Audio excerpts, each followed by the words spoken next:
Greetings. Welcome to Eight Questions with. I'm your host, Patrick from Have Cheetah Will View. The cheetah is out and about, so we will be seeing a cheetah appearance. I can tell you that right now. Welcome to the show.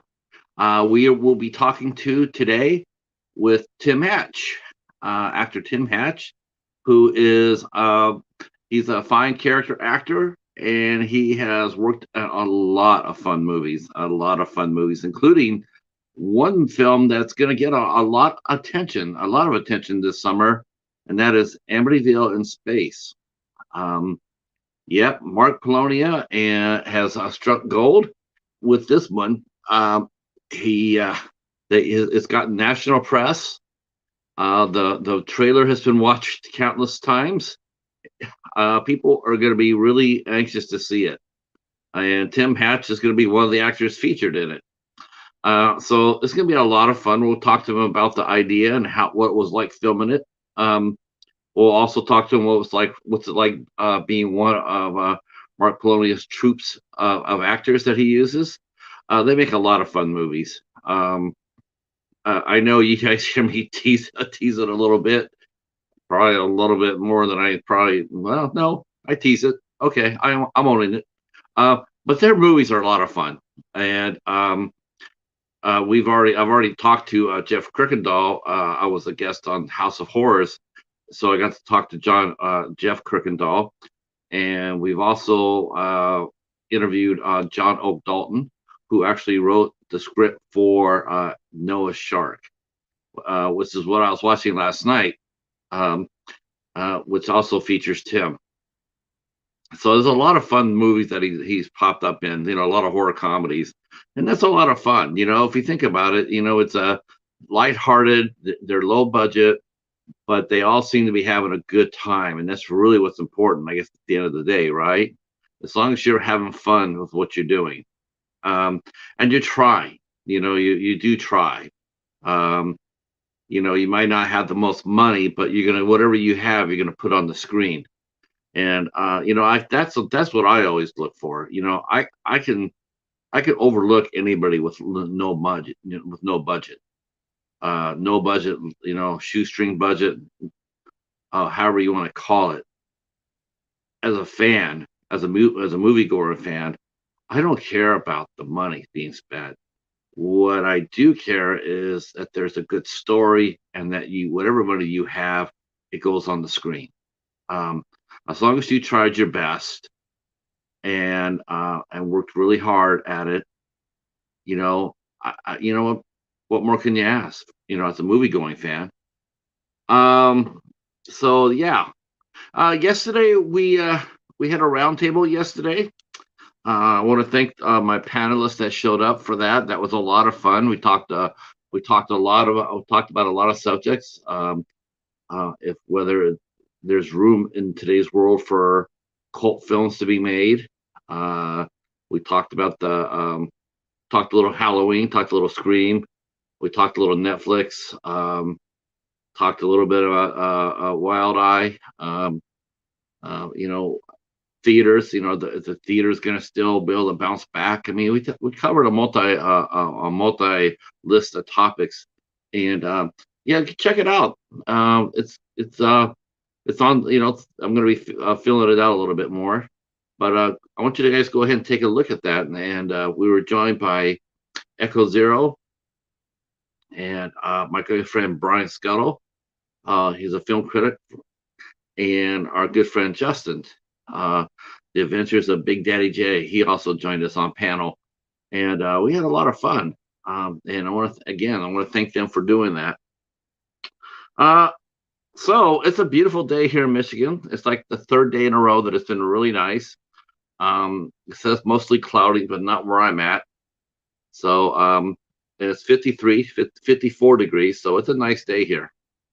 Uh, okay, so I'm gonna have to read the calendar because we got some changes on the calendar.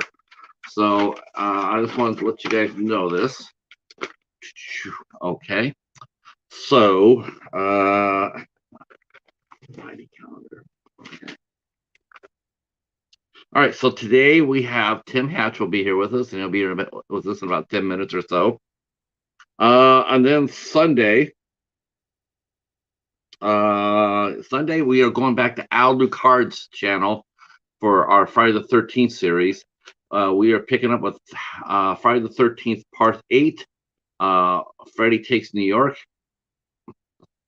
Then he gives it back. So that'll be on the 17th, Easter Sunday. We're going to be talking about Jason on Easter Sunday. You know, he did rise from the dead. Okay, that's probably blasphemous. I'm sorry. I know better than that. So that's what we're talking about. We're talking about Jason Voorhees on the 17th. Monday, we are welcoming the lovely Jennifer Nagel will be here. Malvoya herself, the hostess with the mostest, the Queen of Screams, and she's going to be here with us on the 18th. And then on the 19th, we have a returning guest. We're having singer-songwriter Steve Hartso come on in and talk about his new album called King of Small Talk. And he will be here with us on the 19th of April at 8 o'clock. And he'll be playing some of the songs off the new record. So hopefully you will come back for that. He's a sensational artist, and I hope you guys come and listen to him play. I think you'll really enjoy what he has to his songs, and his he's a like I said, he's a really good guest and a really nice guy and one of my favorite artists. And I hope you will come out and support that show. That will be on the 19th. On the 20th, we are scheduled to have Ronnie Coleman, who is another singer songwriter. Well, that's right, we're doing music now. And and we will be doing more musicians, by the way. I'm probably gonna be peeking my nose out a little bit more to talk to them. So I'm hopefully you guys will stick around for that, because who doesn't like a good singer, right? So he'll be here on the 20th at 8 p.m. And then on the 21st of April, we are welcoming in Christopher Moore, film director Christopher Moore, or film director or screenwriter Christopher Moore, and actress Meredith Moeller. And they're going to be here on the 21st talking about their brand new movie that's actually going to be coming out on Friday the 22nd on Amazon Prime. So we got them the day before their movie drops.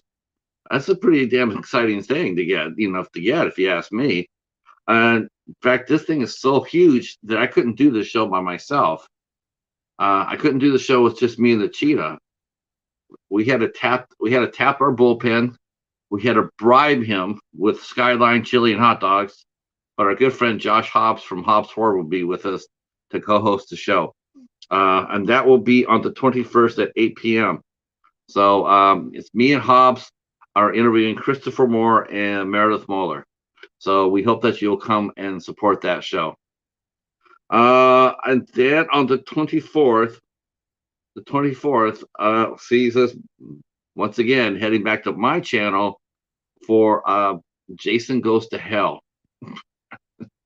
I'm ready. I am so ready for this.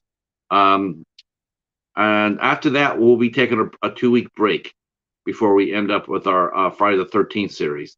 Al's going to be going on vacation, and so we'll be taking a 2-week break before we end the series. That will be at 9 o'clock, as every show is on Sunday. On the 25th, Monday the 25th, we have a special show with actor Chris Lone Ranger will be here with us. He is one of the stars, and to me, he stole every scene he was in the movie Ditched. He's sensational, and not only did a great job in Ditched, but he also happens to be in my favorite A24 film called Cut Bank. And so we're going to be talking to him about that and his career. And he'll be here with us on the 25th at 8 p.m. Then we have, let's see if I can get this right, because it's important. I will tell you what I got.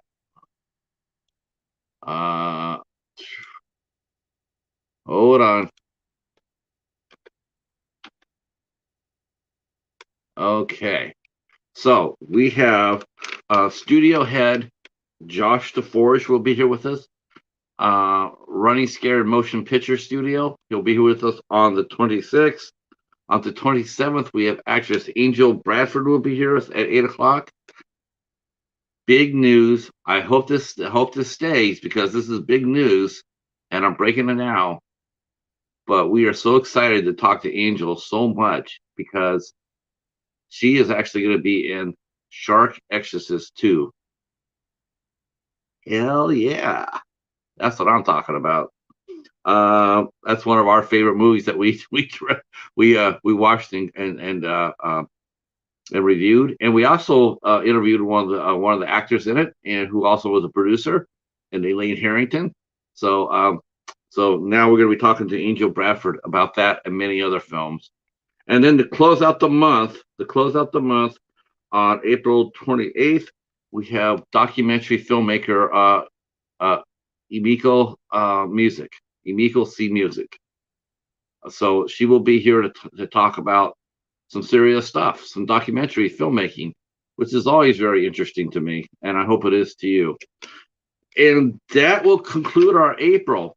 Now, I will tell you, since I got some time here, that I'm going to make sure there's nobody in the chat either. I don't think there is. They would have said hi. So May, coming up in May 2022, we are doing another theme month. We are interviewing members of our community. The people that me and Paladin want to talk to, we are talking to. So we'll be talking to people from all over that the communities that we're in, and it's going to be a lot of fun. And I'm going to be interviewing my own sister, so that'll be a lot of fun too. That'll be on May 20th, and I can't wait. It's going to be a lot of fun. It's something I've been thinking about doing for a minute, and we got some fun people coming into the show too. Some people that are very graciously agreed to come on. A lot of people I want to talk to, and so I'm really happy about that. So I'm going to try to put the rest of the calendar to bed this week, and then starting next week, I'll let you know who's going to be coming on to the show. All right.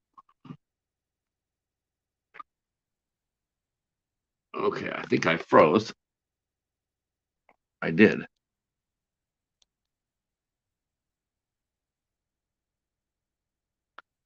Hey, Steven. I did freeze. I had a feeling about that. I'm like, why is my big old head not moving? All right.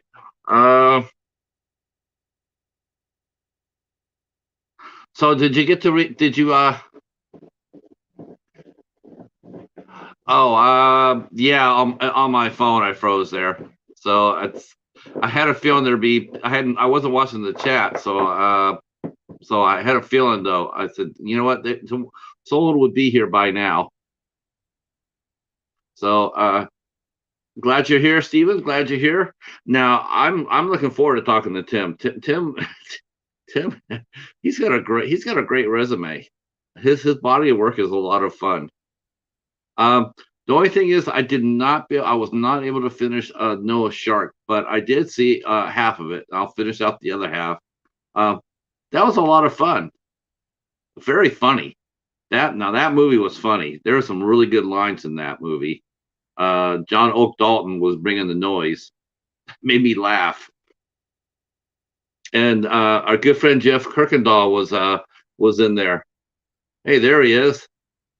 Doomsday. Going on, John?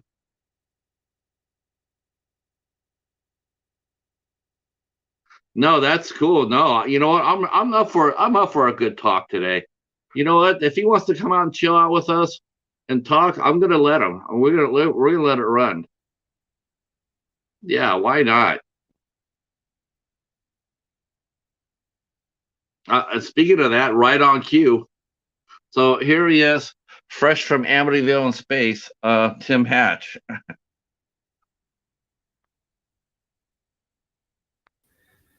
All right. Greetings. Yeah. Hey. Yeah.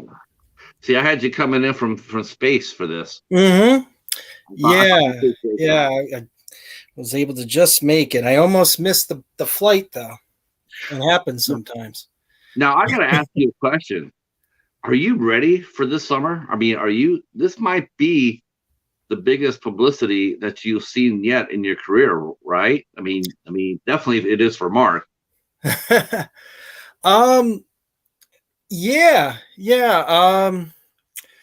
You know, yeah, I mean, I mean, I've kind of been doing this for a little bit now, and I've had some close calls and some moments throughout that I thought, uh, you know, pretty close, but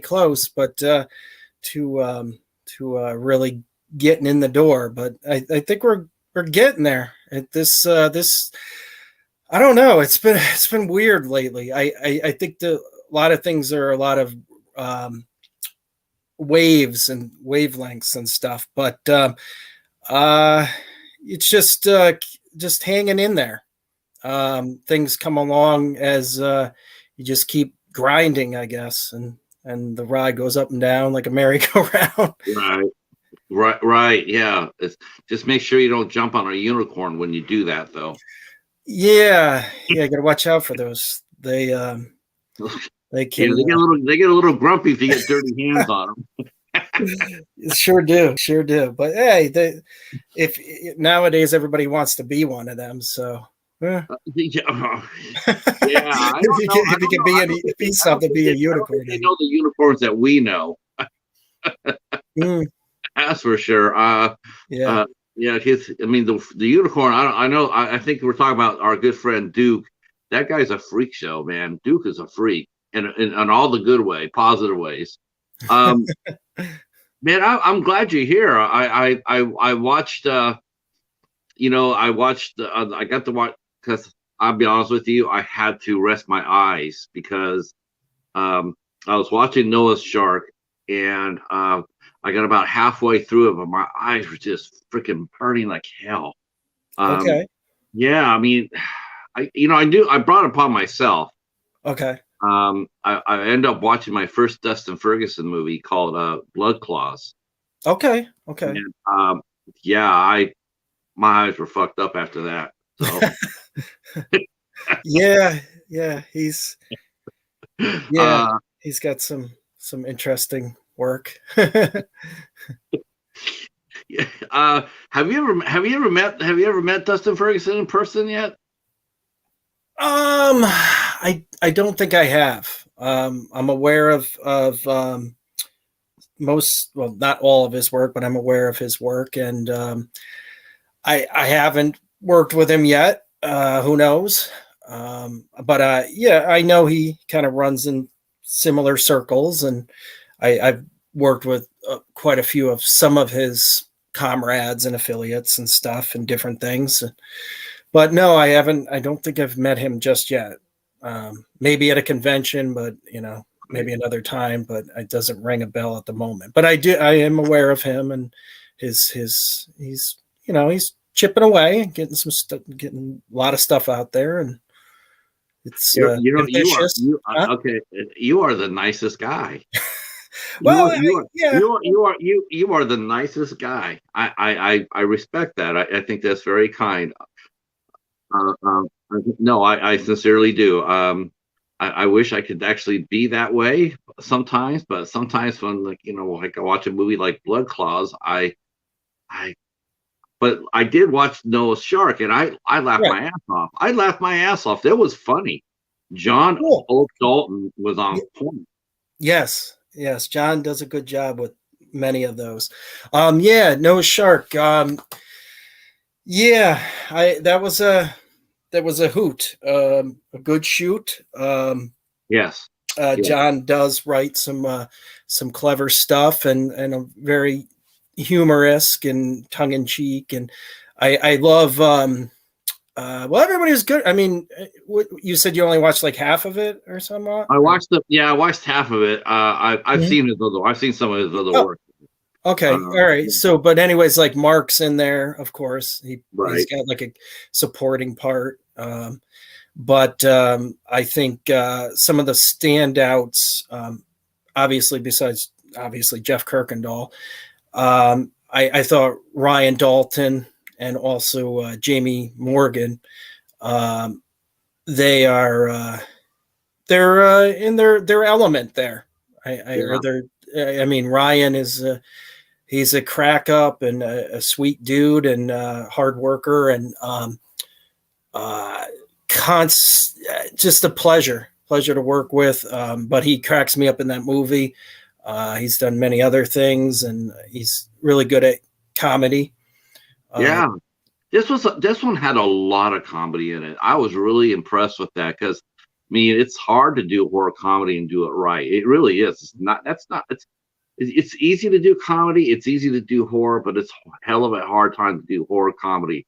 You know, it's mhm. like because you could be good on one movie, but the next movie might not go so well because it's such a hard, it's a hard balancing act. You know, because you don't want to be over the top. You don't want to do a Joan Crawford. You know, over, and you don't want to just take it all serious like doom and gloom. Like, oh my God, there's an arc. You know, there's a shark in the ark.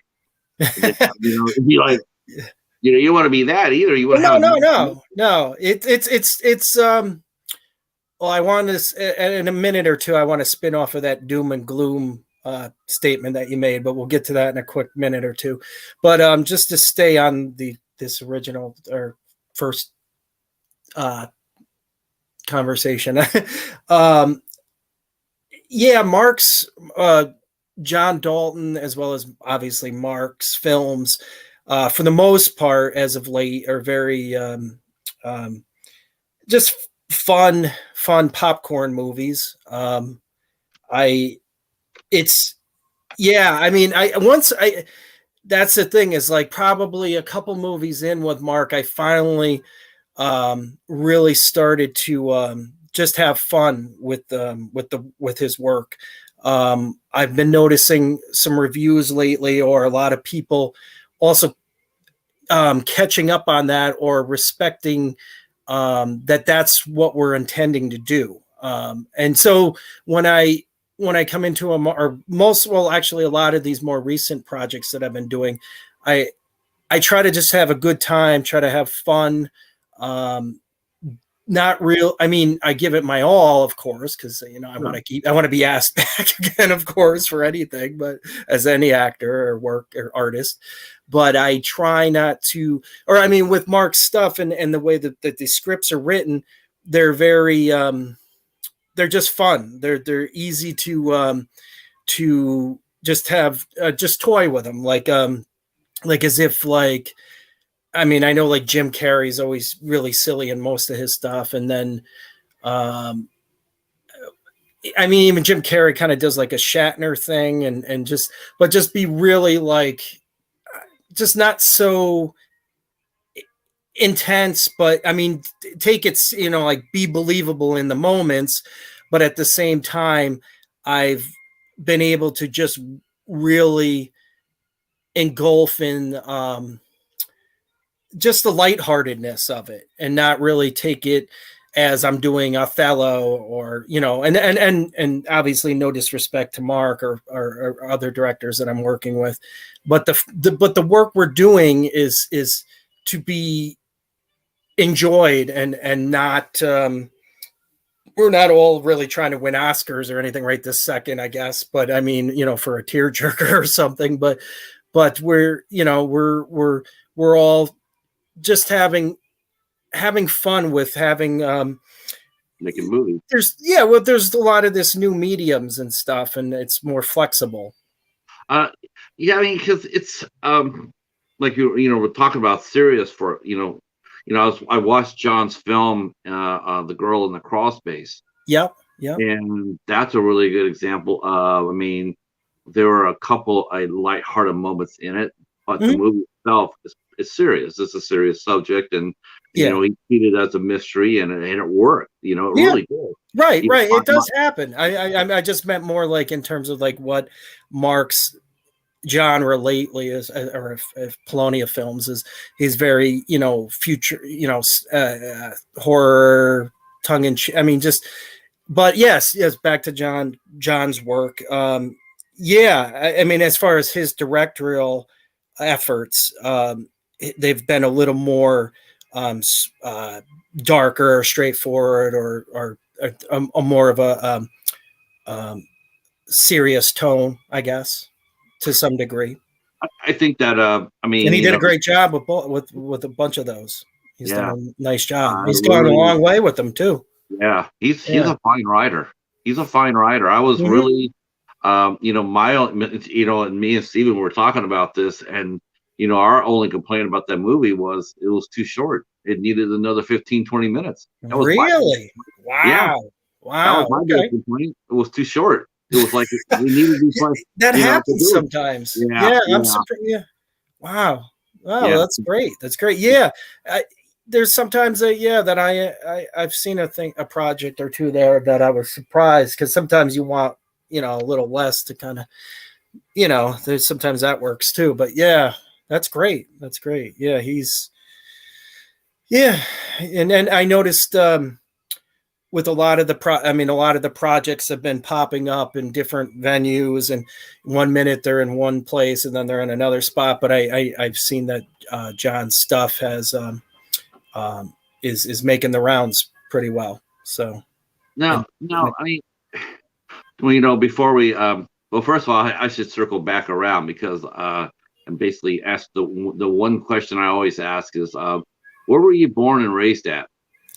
Yeah, I noticed that was part of the I was born in Troy, New York, and spent a couple years there, and then eventually pretty much was raised in a small town.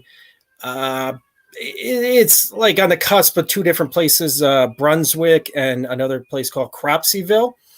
And that's where I was raised until early adulthood. Both of these places are on the outskirts of Troy, New York, of course. And the funny thing of all that is it's really weird. Like where we lived, like I said, it was on a lot of places have like two or three. They're like, it's this place and that place. Like if you're on a line or something, some places have a couple different, like, oh, I live here, but it's, there's like two or three. Well, anyways, so most people would say it was Brunswick. Some people say Grafton. That was another town that was like right on the cusp of me too. But anyways, primarily my address was Cropseyville.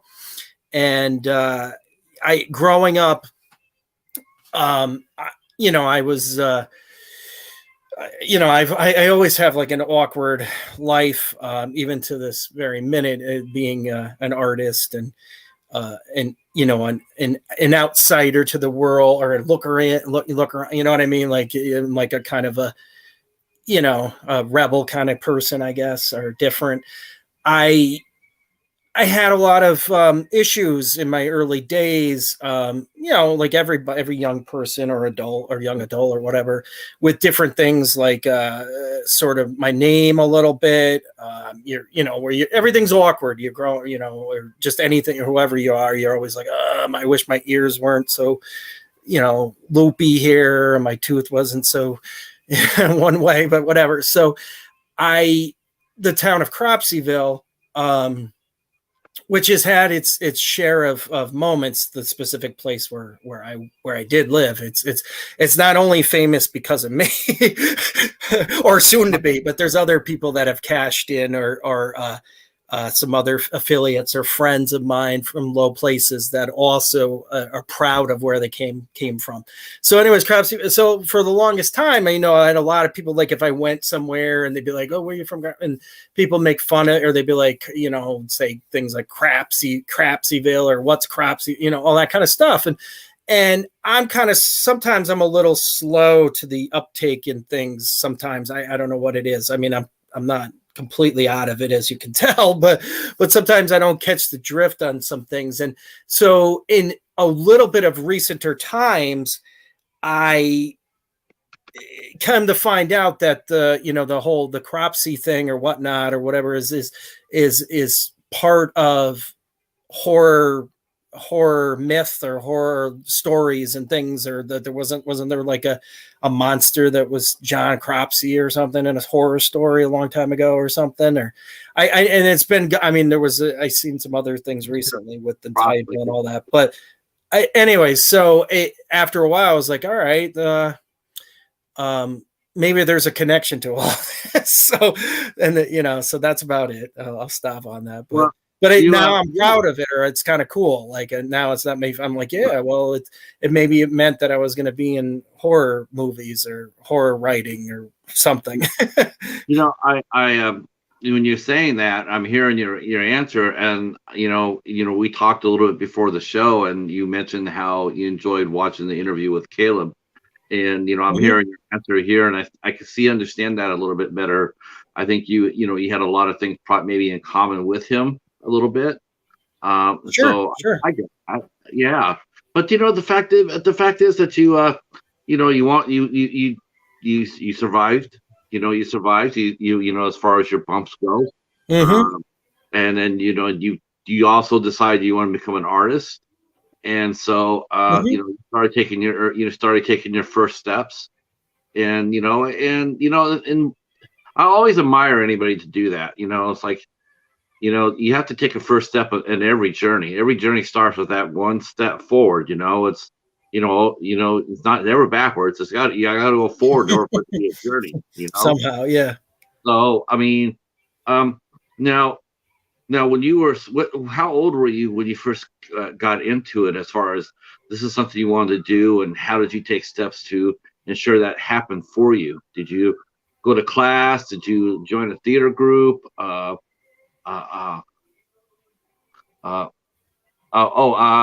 Okay. Here's a good question too. I'm gonna add, all right, our newest knight here, our good friend Mike. He wants to know one question. This is a good question to ask now too, because this actually probably did go with you when you were growing up. I mean, you probably were sitting there watching TV and imagining yourself and playing a role. And he asked, if you could have been in any horror film, what would it have been? Did you watch a lot of horror films when you were younger, Tim? No, not in particular. I mean, I love all types of arts, as well as all genres of film. I'm a big fan of any movie. I really adore the craft in general. When it's like two or three in a three-parter question, sort of.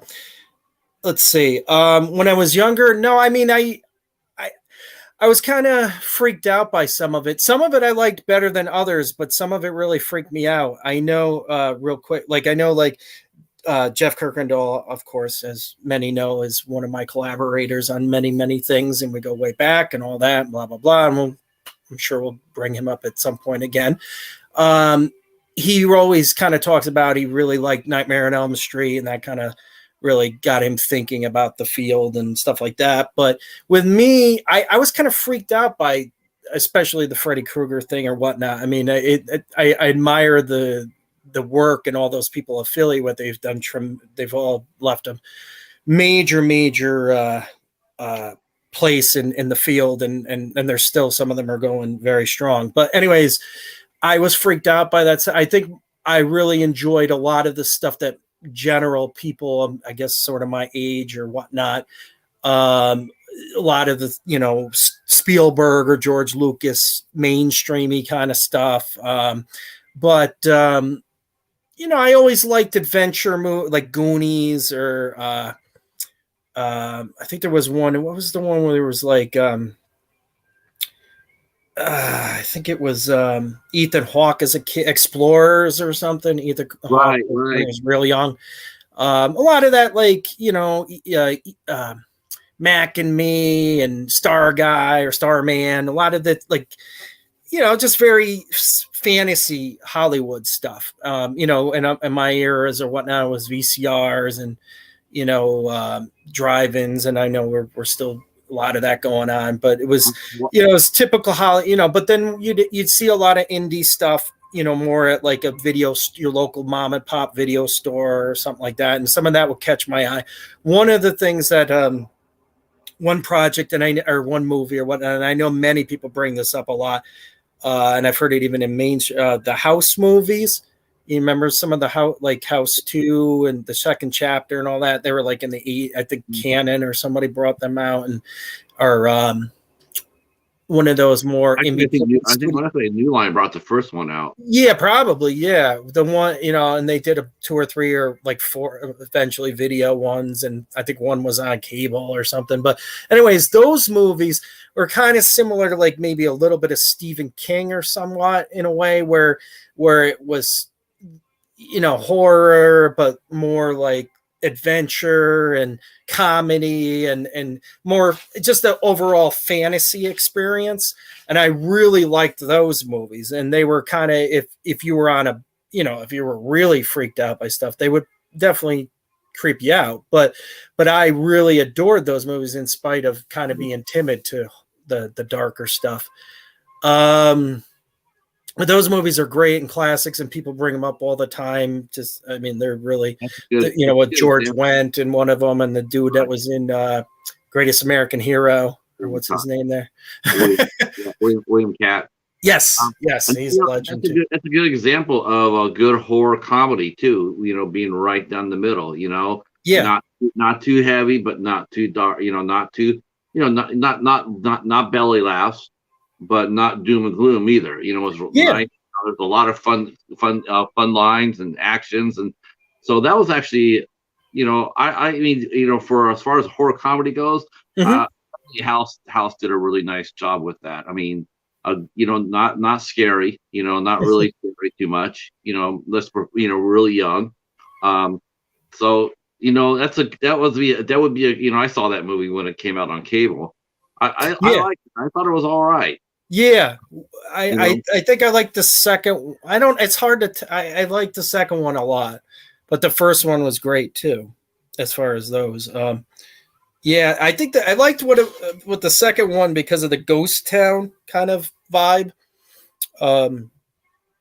Yeah, I was really kind of in there was for a while. I don't know where it went in my worlds, but I think you asked somebody, or maybe either you or Steven often ask people sometimes, like if you could work with somebody or meet somebody or do something or whatever. I think to this point, maybe I'll try to throw it at Mark or maybe Will Colazzo or somebody about doing a ghost town movie or something. I mean, nowadays it won't even. We could do it in front of a green screen for crying out loud. There's so many ways to make movies now, but I love that concept, and they did a good job in that one, and just awesome ghost town stuff. I have yet to really do one of them. I don't think yet. So, or maybe I sort of did at something, but. I do think this. I do think, like I said, when the first question I asked you is that, you know, will you be ready for what's coming? Because I do. I think this is sort of, you know, as far as the publicity goes, and everybody's going to get a bump out of this. I mean, everybody was talking about it, and as the movie gets closer to being released, more and more people will talk about it. And you know, it's a good thing to be. You know, people are going to be like, you know, for many people, this is going to be the first time they've actually seen you and Jeff, and you know, and seen a movie that Mark has directed. And you know, I remember when I was around when Mega Shark came out.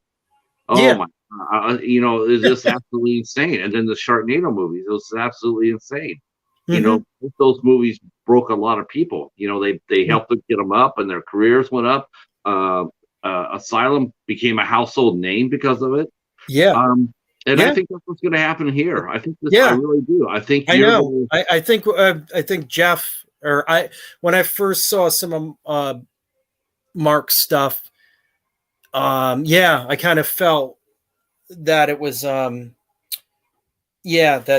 there were, you know, definitely some big potentials to come, and he's been at it for quite some time, really, really cranking them out for a bit now. So. You know what? You know what? It's funny. It's like, you know, you got to, you know, I love the idea that he has the troop. He has he has Jeff Kirkendall, he has Jamie Morgan, and he's got a group of actors that he uses a lot. Danielle Donahue, Hmm. and he has that Yeah, sort it's of like Shakespeare's right. ensemble or troupe there. Yeah. Yep. Exactly. I love the fact that John actually shared this moment with us that on every shoot that he does, his wife will take everybody inside the crew, the cast and crew, and cook them dinner in their home. I mean, you just love that aspect of it. You really do. Hmm. It's really cool, and it's nice to see, and it's like it's almost to a point where you really you sort of deserve what's coming. You deserve because people it's going to be everywhere. I mean, you have about another 6 weeks or so when we hit May. I mean, Yeah. or June. Oh, people are going to be talking about that movie left and right, and you're going to Yeah. be a lot of people are going to be wanting to talk to you. I know. I'm getting a little nervous. Actually, I have jokingly lately because I just I just like doing this stuff. But yeah, I'm not. I don't. I know. I've been sensing that there's an upswing coming here, and we'll figure. I'll go with it and we'll see what happens. But um, it's been a long time coming. I mean, I've I mean, I've done this for a long minute, and but no, it's been a blast and a pleasure and an honor, and I've been very lucky. And there's been a lot of ups and downs, and good days and bad days, and like I said, there've been a lot of close. There's been times where I was like, "Oh, dude, it's gonna be any minute," like this is gonna. But I mean, but what's kept me kind of keeping to get to this point to finally sort of still see some, is just again the addiction or the acting bug or just loving the craft, loving being around the atmosphere, sticking to beliefs, still feeling that you have something to offer with this. And I know most artists go through all this stuff, and no matter who they are, musicians and writers and poets, and it's a tough road, sort of. But I mean, there's other tougher roads in the world, but it is tricky, and it takes stamina, and it takes perseverance, and somewhat of a naivety, or just blind, stupid, just keep trying until something sticks. And how um, how important is it now from where you first started out? Because I'm looking at your page, and you first started out back in 1999. But Yeah, actually, I mean, what I don't want to say my years and whatnot, because that's another thing lately where I'm trying to like pretend like I'm 30 forever or 35 or something, and you look I'm 30, around there. you But look 30 to I've me. started, I started way back. I've started way before that. The thing is that the funny thing is, or I'll get into this topic for a second to kind of, because I know a lot. I've been pushing this show, and I've been telling a lot of some of my recent peoples and affiliates kind of have some of these ins and outs and some of this experience stuff. But the whole new wave of all this medium and medias and IMDb's and internets and YouTubes and all this kind of stuff, um they're not as direct, or as I mean, I'm sure you're aware too that they're not like as on the nose as you would think or whatnot. And I mean it's pretty close, but I mean, like, for me with like the IMDb thing, um sometimes I don't even buy. I mean, I just go with the work. I go with people. I just keep moving. But I would say in general, most of the people I know, but especially myself, that it's probably 10% of what I've done in Right. my journey is on IMDb. And Yeah. the same with the movies too. I mean, I've done probably about 700 projects up to this point, and there's only like 30 listed on IMDb. And it's weird Oh, because then you get well, other people that are you need kind to of go ahead. new, and they've all, it kind of just all blurs together. But I have been doing it a little longer than 99. I think 99 or whatnot was some more projects that I was more producing or was getting out there a bit, and I was only kind of in my teens at that time, kind of similar to how when Mark was kind of popping up. So, and the same with Jeff Kirkendall. Some of our earlier collaborations are still hanging around. They've been distributed many times now due to because of these new venues and new companies, and so a lot of that stuff is kind of being president, and in terms of really kind of setting the tone, or but I probably started probably a decade before that, give or take. Now, when I was in my mom's womb. did you start your acting in New York? Is that where you got your first start? Yeah. Was that the typical high? It was the typical high school, junior high school drama club, or no. Here, all right. So here's the thing. So I think I probably, with doing some of these shows, sometimes it feels like I'm in Back to the Future sometimes, which is fun, because I'm proud of all the stuff I've done to this point. Sure. I had some relatives and stuff that were already kind of in the field a bit, or a little bit older, and have been doing stuff, and I kind of looked up to that a little bit, or thought it got me interested, or I was always kind of wondering, how do you do this stuff, or how do you get in, from I would say, I wouldn't say teen, I don't know, maybe 10, 11. I don't know. I mean, nowadays kids are like 6 and they're cranking out features on Vimeo, and I don't even, but anyways, in my world, it was like 10 or 11, cusp of teenage years, and where you're trying to figure out, what do you want to be, and all that stuff. And of course, with this theater and movies and all this stuff, sometimes you're like, nah, it's a pipe, you don't want to go down that kind of thing. But I was definitely inspired and intrigued, and it started out really weird for me. I had done some stuff, kind of some dabblings, a bunch of different, I had done a couple school plays, and that was fun. And then I had done some community theater and a few other things. But then I at an early age, and again, I don't have to get that into it, but I worked on a movie called Scent of a Woman. And I know I pushed that once a couple times before. That was the film that Al Pacino won his Oscar for.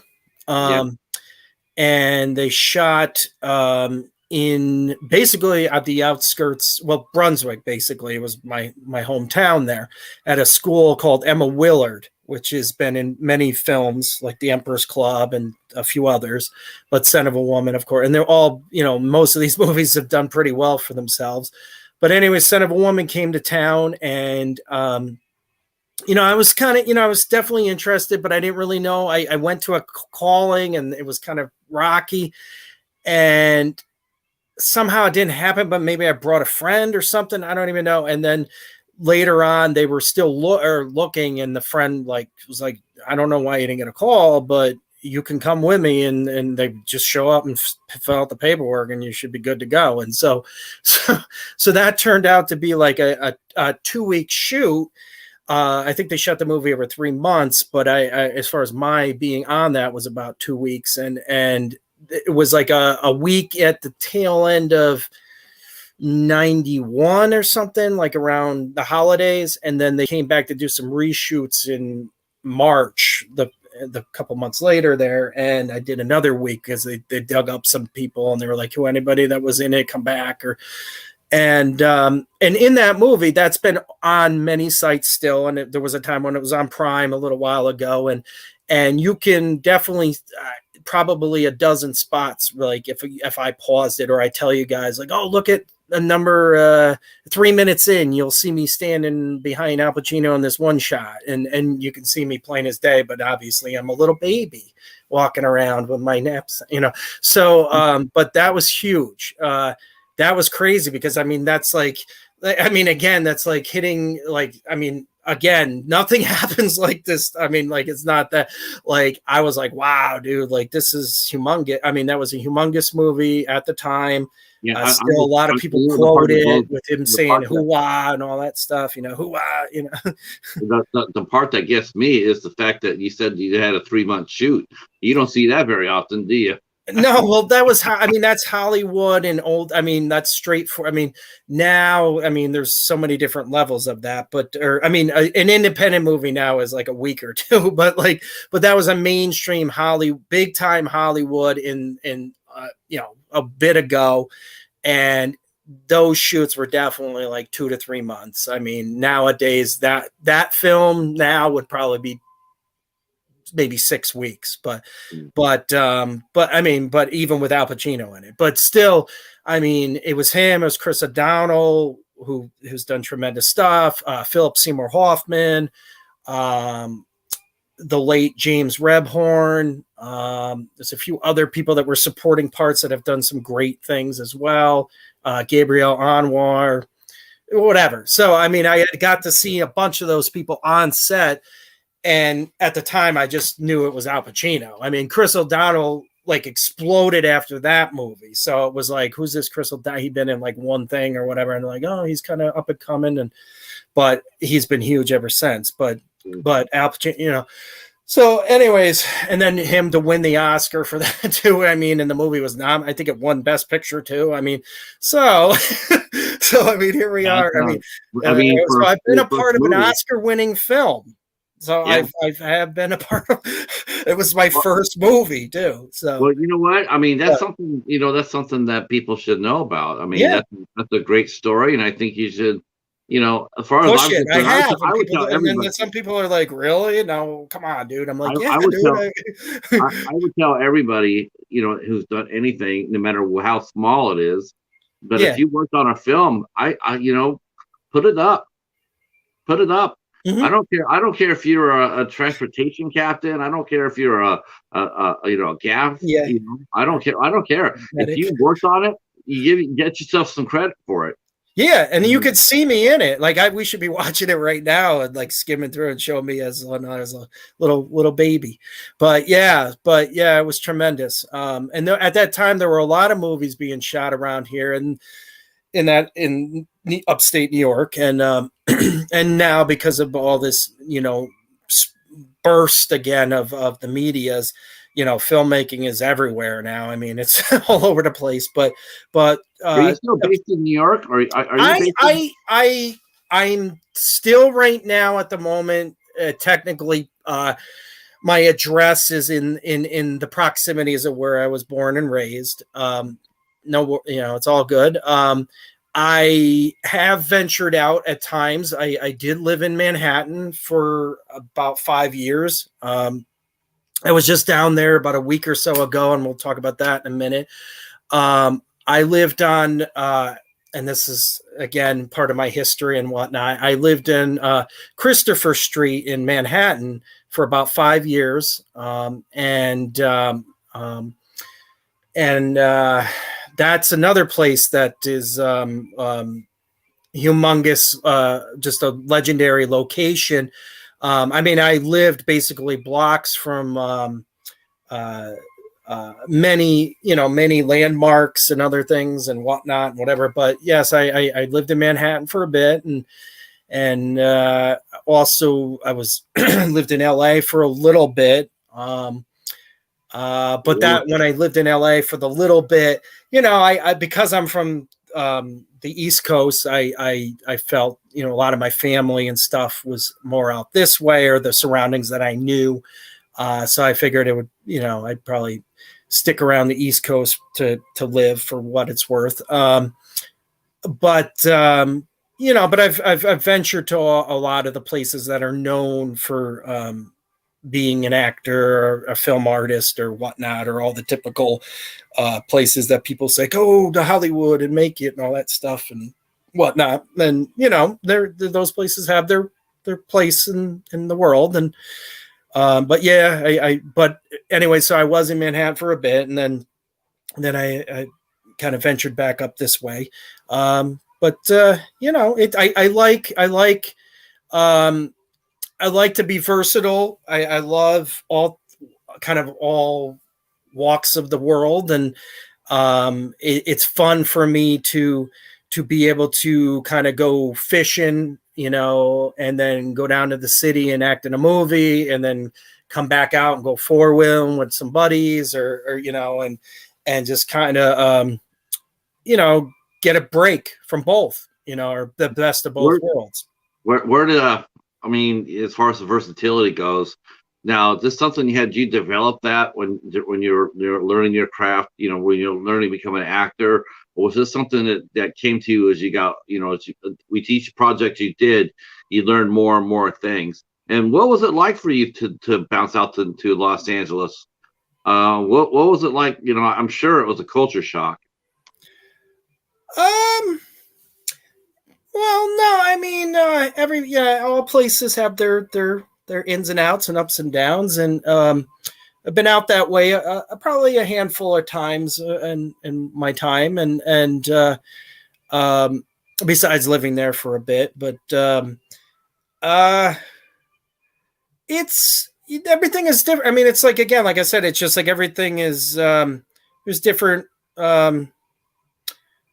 Just different rhythms to every place you go, and what's going on and stuff. And every place changes too. I mean, there's a lot of change going on in the world every minute.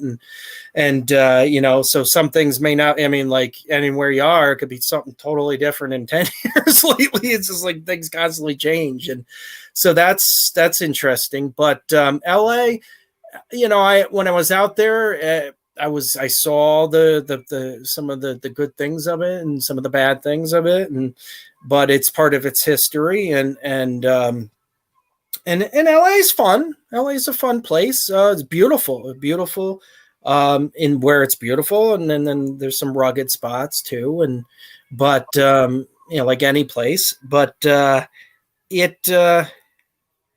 it's like a lot of these times when I've been at these places, there's your cheetah. I see your cheetah. He's oh my goodness. Yeah. I want to see John Oak Dalton write about that. That's what I want to see. I want to see him do. I want to see him write a story about a cheetah. Yeah, we should write. We should. We would be. What I was going to say was when we were doing. I had this weird idea today because I was trying to sort of get the word out on this show tonight, because I figured your friends are here. We got Kyle here. He says, he says cool. He played Renfield in Sharkula. Yes, he did. John's here. Daniel Ross is here. Yep.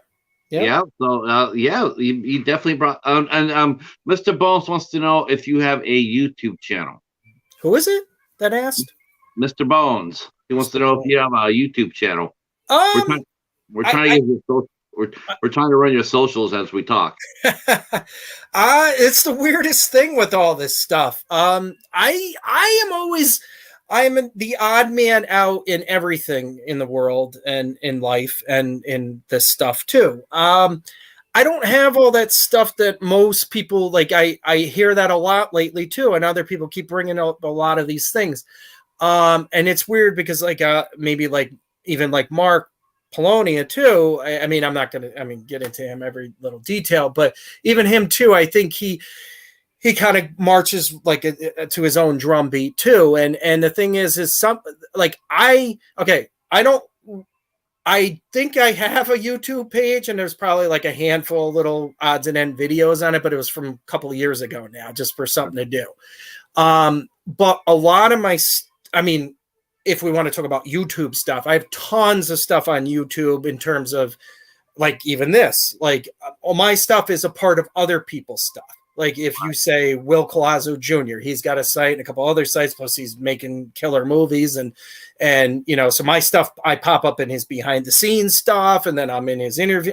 So I have tons and tons of YouTube stuff, but I don't directly have my own channel, or I'm not and who knows, it may happen obviously, as we know, things are really speeding along here for me. So I may have to have a nonstop station or something real soon. But yeah, you want to sort of protect your, you don't want to protect your Facebook page. You want to just make that for people you really do know. I know. Everything I else. noticed that lately too. I know. Let's talk about that in a quick second, but let's finish. I don't want, because I do want to talk about that's a funny part of this whole stuff. But I can see. I can see but your. Are you nervous right now? no, not really. I mean, No? I've extra energy, but no. Yeah. I was gonna say, was it nervous or are you just excited? Are you excited? Oh, You're excited about you're excited well, about I've what been you drinking do. some coffee. Oh, No, I mean, I'm usually really up, like just a bowl of energy. I mean, I know it awesome. probably seems like I'm like manic or I'm a little No, no, extra. you're No, fine. You're fine. okay. So what? I'll just have to squeeze my questions in between breaths. Okay, Uh, okay, okay. no, All you're right. good. So You're yeah, good. if you want. You're good. I just want to know now when you went to Los Angeles. I'm sorry, when you went to Los Angeles. Now was that completely your decision, or were you encouraged to go out there? Did someone say, "Hey, go out there. Go out there and see what could happen to you. See if you can. See what you can. See what happens." Or was this just something you wanted to do? Did anybody try to talk you out of it? Yeah, there's again. That's like two or three different. I'll try to speed up my. I earlier, I mean, all through my early ages and teenage years and college years and all that, I was many times, and people said, "Oh, dude, just go to New York, you'll make it," or "Just go to New York," or whatever, or "Follow you, just go do it, just go do it." And I don't, I mean, it's hard with this stuff because you believe in it, you do some stuff and it looks good and you hear some good things, but it's hard when you have like a sick grandmother or you have a dog at home. Life kind of keeps you going in different paths and stuff, and so it's hard to kind of follow dreams that people are like, oh, you're reaching for the moon, and it may not happen, kind of thing. And then at the same time you still got to kind of keep reality checked. And but so I was told a lot to go to New York. I of course eventually went later on for different rhymes and reasons. But as far as going out to LA, that was just, I just said, all right, let's go out there and let's make it happen. There was nobody that really like forced me or was talking me into it, but it was also, I had all throughout just even doing the theatrical stuff. I've always had people on my side and some people in the middle and some people that are like, you just whatever, blowing smoke, or because that's like anybody. I mean, everybody and anybody, and there's zillions of movies and stories about people with wanting to do stuff no matter what it is, like they want to go to the moon or whatever, and people are like, you never make it, or blah blah blah. So it's hard. I mean, all this stuff is the theater world, the movie stuff, all this stuff. I mean, I've heard it all, I've been through it all. It's definitely been a journey. And the self-doubt and all that stuff. I mean, people talk about it more in different ways. I think it's just an extra thing to make you look more whatever, but it's you got to believe in yourself, and you just got to keep. I mean, because I love doing this stuff. I've loved doing it since Son of a Woman. I've loved doing it when I was doing stuff in community theater in Capital Region, New York. I've been in some regional theater stuff. I've just tons of stuff, and made my own movies and shorts and taking classes, and it's a lot of fun most of the time. And then I'm always inspired every time I go to a movie or a good piece of theater. I'm like, God, I just, this is great stuff to be a part of. Food for the soul, so to speak. Yeah. So I always, I just believe, and then you get those crumbs along the way where you do a nice part in something and somebody says, oh, you did a good job, dude, or oh, you look like, Daniel Craig or something. And then I'm like, it kind of gets you cuckoo for a minute, and you're like, yeah, I guess I got it, and it keeps you going for 10 more projects while you're just like the third wheel, or you're kind of scrapping to get along in life. But Yeah, and you mentioned about the movie database. I have to say, most of the time I looked at, when I see someone's credits on there, I immediately, I immediately always assume that they've always done theater. And I know they don't put that on there; they only put film projects. But I always Right. assume people have done theater, so it always like doubled the amount of stuff they do in my head. Yep. You know, Yep. so Yeah. Right. how Exactly. do you That's sort of what I how do meant you with like it too. Yeah. how did you Yep. like doing your first live theater? And where were you at, and what part did you play? Okay. So there's a couple of things. The first theater that I just did it was I was in I was a pirate in Peter Pan in my middle school, Tamarack Middle School, and I probably was like 11 or something like that, and that was fun. And I got to beat people up, and they beat me up, and it's kind of similar to my life now, just kind of rolling around on the floor and taking the punches and just ambush and jumping around. But yeah, that was crazy, and so that was like first like kind of state, or maybe I did something like in kindergarten, like a pageant or something, but I can't remember that. But that was the thing I can remember. And then right after that was like Son of a Woman. So it was like I went from a pirate in a school play to the Son of a Woman. It's like, all right, the sky's the limit now. So, but as far as like another major theater thing that I did not quite long after that, and it kind of had some ins and outs with some of my history of my goings on. But I did I was playing like a bunch of different parts, but I was pretty much like Peter Cratchit's understudy in A Christmas Carol. Okay. It was in Albany, New York. I was about 14 or 15. Um, and that was another it starred Wilford Brimley played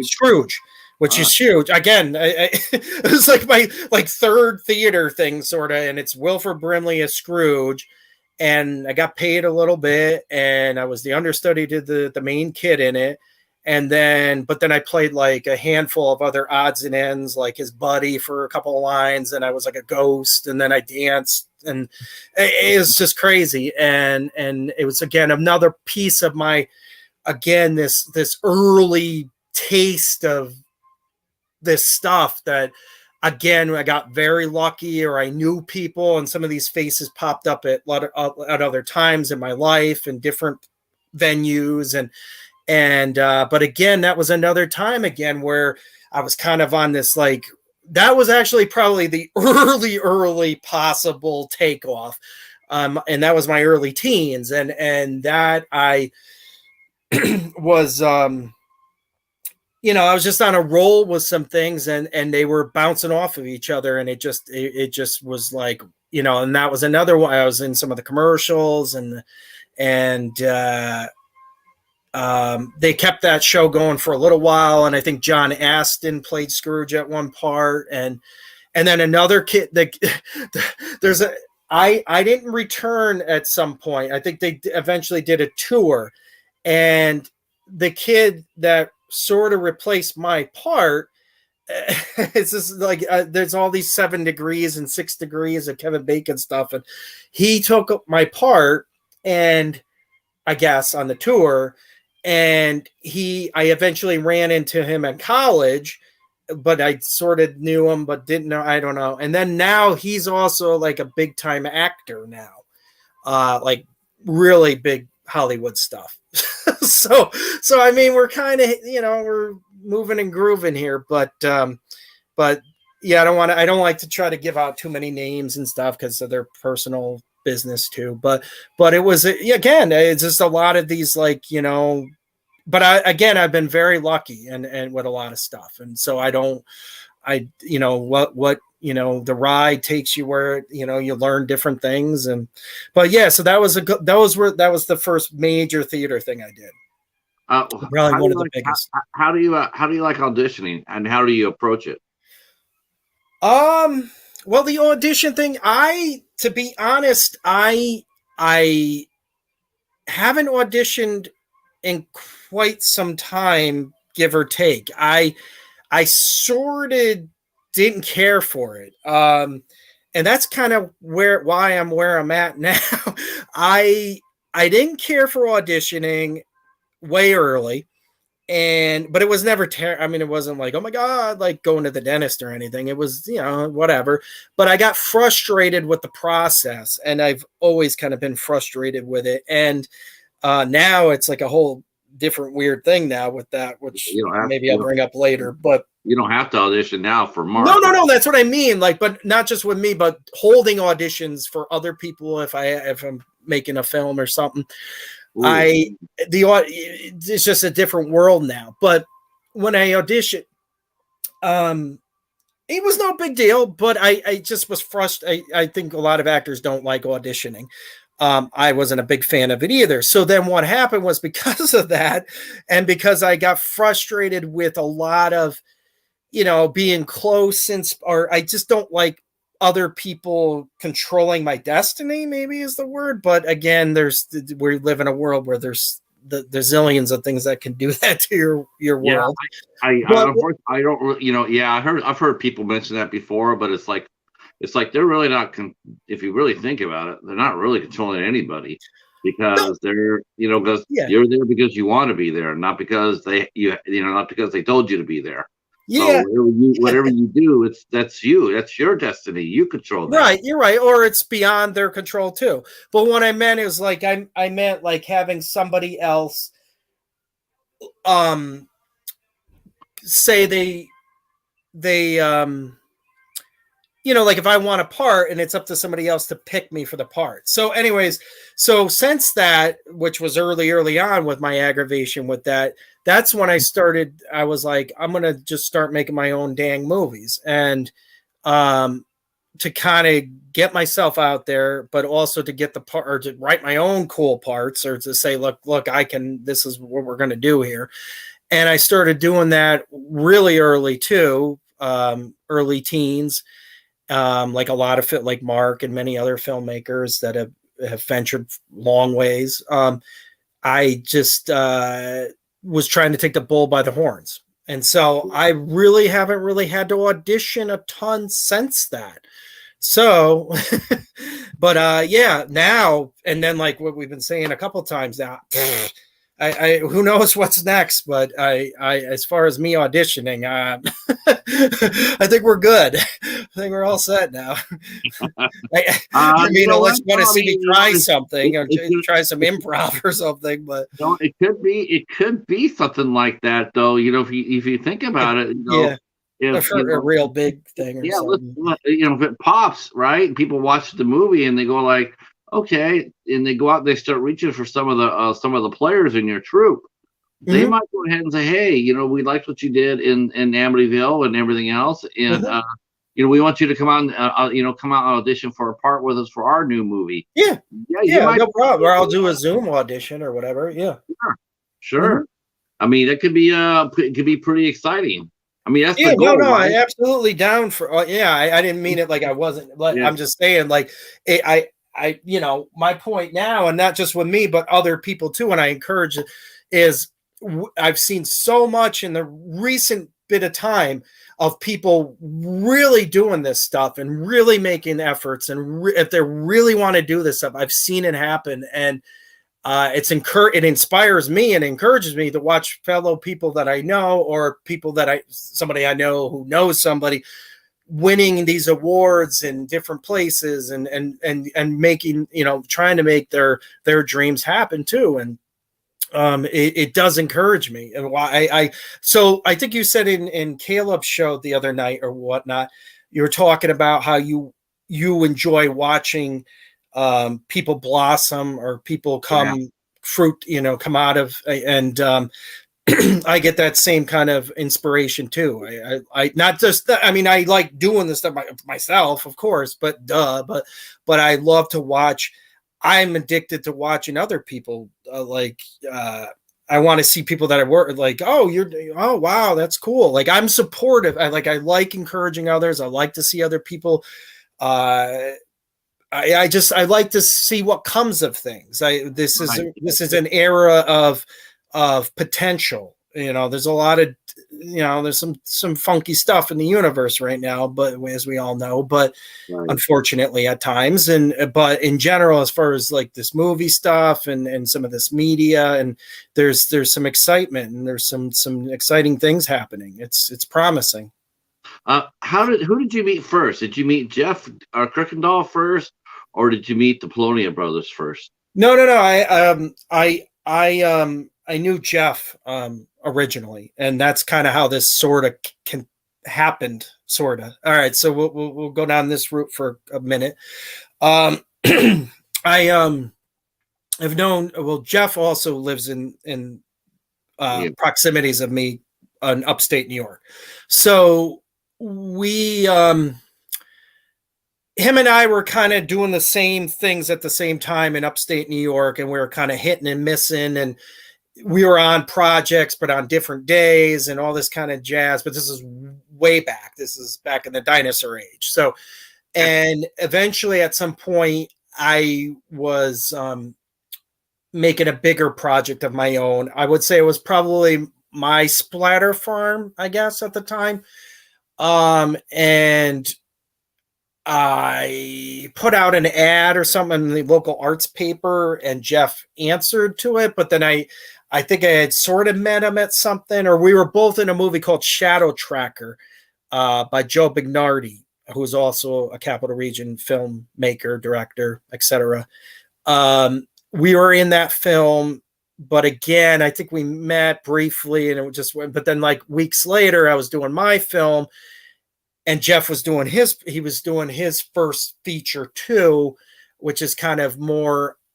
I think he's trying to re-edit it to get it back out there, but it's kind of on the hush right now. But we basically started collaborating then, which was in my late teens, and Jeff and I had done other people's projects. We've done projects together. We've done our own projects and been in each other's stuff.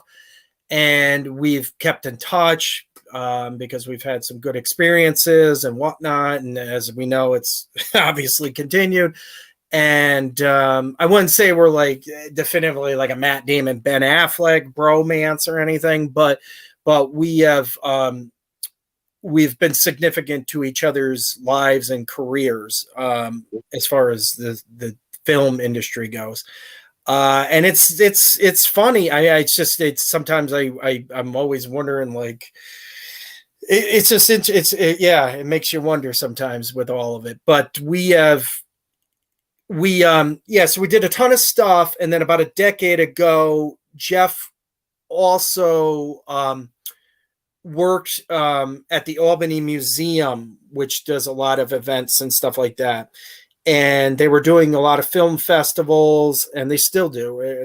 That's a constant thing there. A lot of film shows and talks and meet and greets and book signings and stuff. And he had just started working there with another filmmaker, Bruce Hollenbeck, who we have also been affiliated with for quite some time and still ongoing. And Bruce is a big horror writer and also actor and film artist and et cetera, et cetera.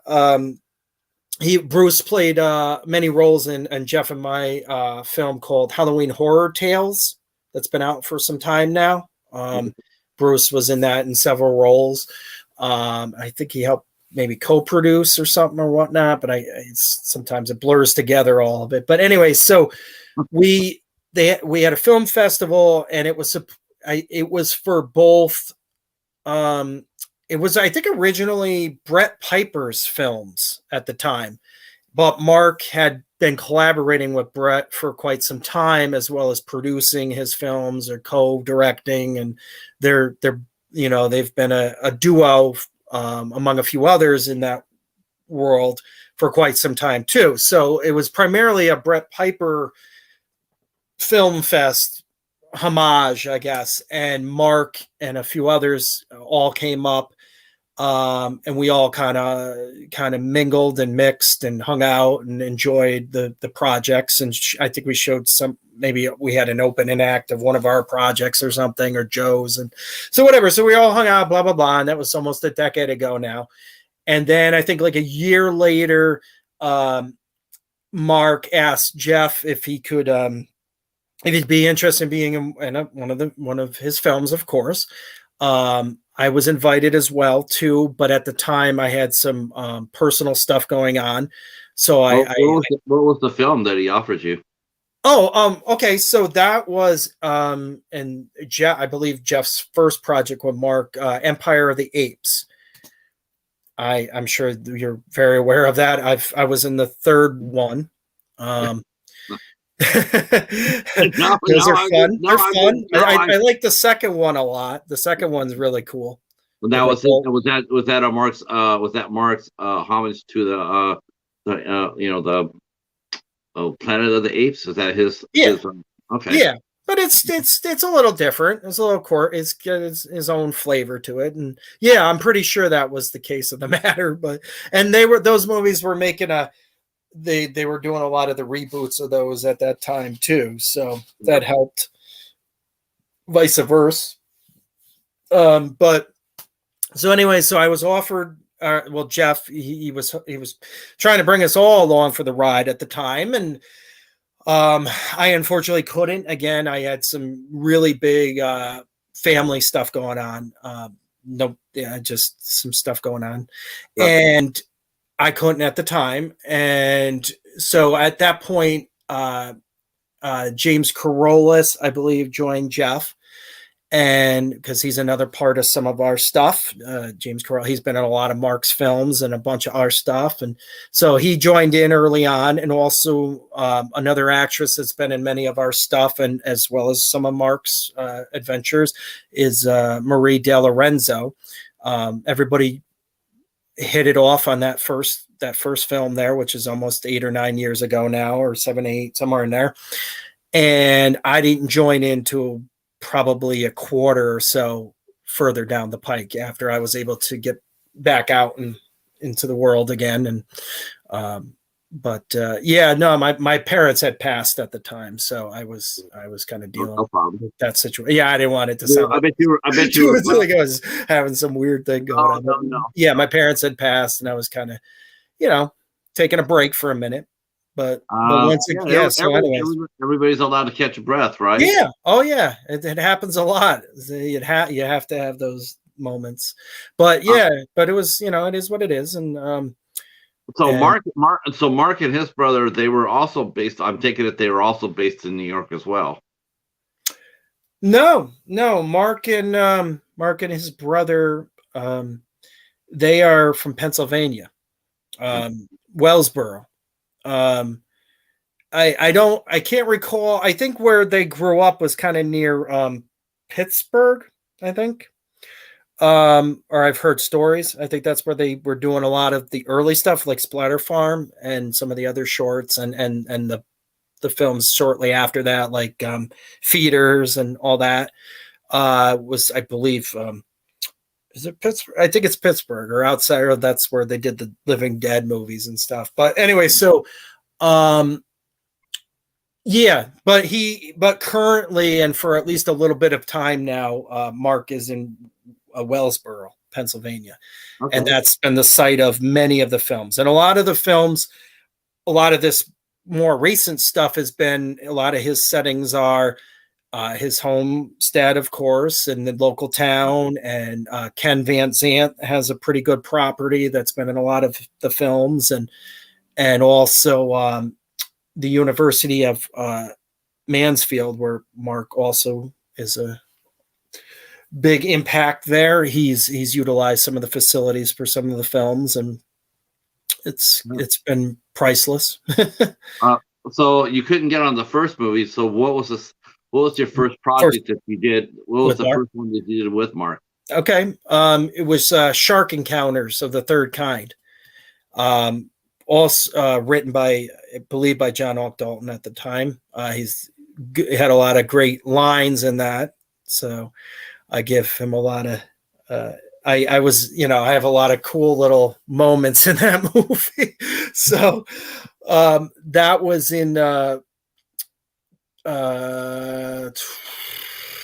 2017, I believe, early 2017. Okay. So yeah, so and I think Empire of the Apes was like 13, 14, somewhere in there. So, So yeah, we've done a I'm bazillion looking. movies in like a little bit of time. Like Mark was on we were all on a tear here the last bit of time, and I've kind of done the numbers a little bit, but we've cranked quite a few of them out in a short amount of time since that. They didn't get that one released. It says it didn't get released. Shark. Let's see, It took Shark. a little while. Yeah, it Yeah, took a while. Yeah, I don't know. I know Some of it them came come out out. like 6 months. Yeah, I think it came out on SRS Cinema. That one. Yeah, I'll have to look at that. I'm not 100% sure, If but Casey, it's Casey, possible. It's possible, huh? yeah, if If, Casey's still in the chat, he can tell us because okay. he's a big Yeah, I should SRS. know these. I mean, I'm pretty sure. I mean, I know SRS is definitely been fully involved in many of the films. I don't. I know that it took a little while to come out.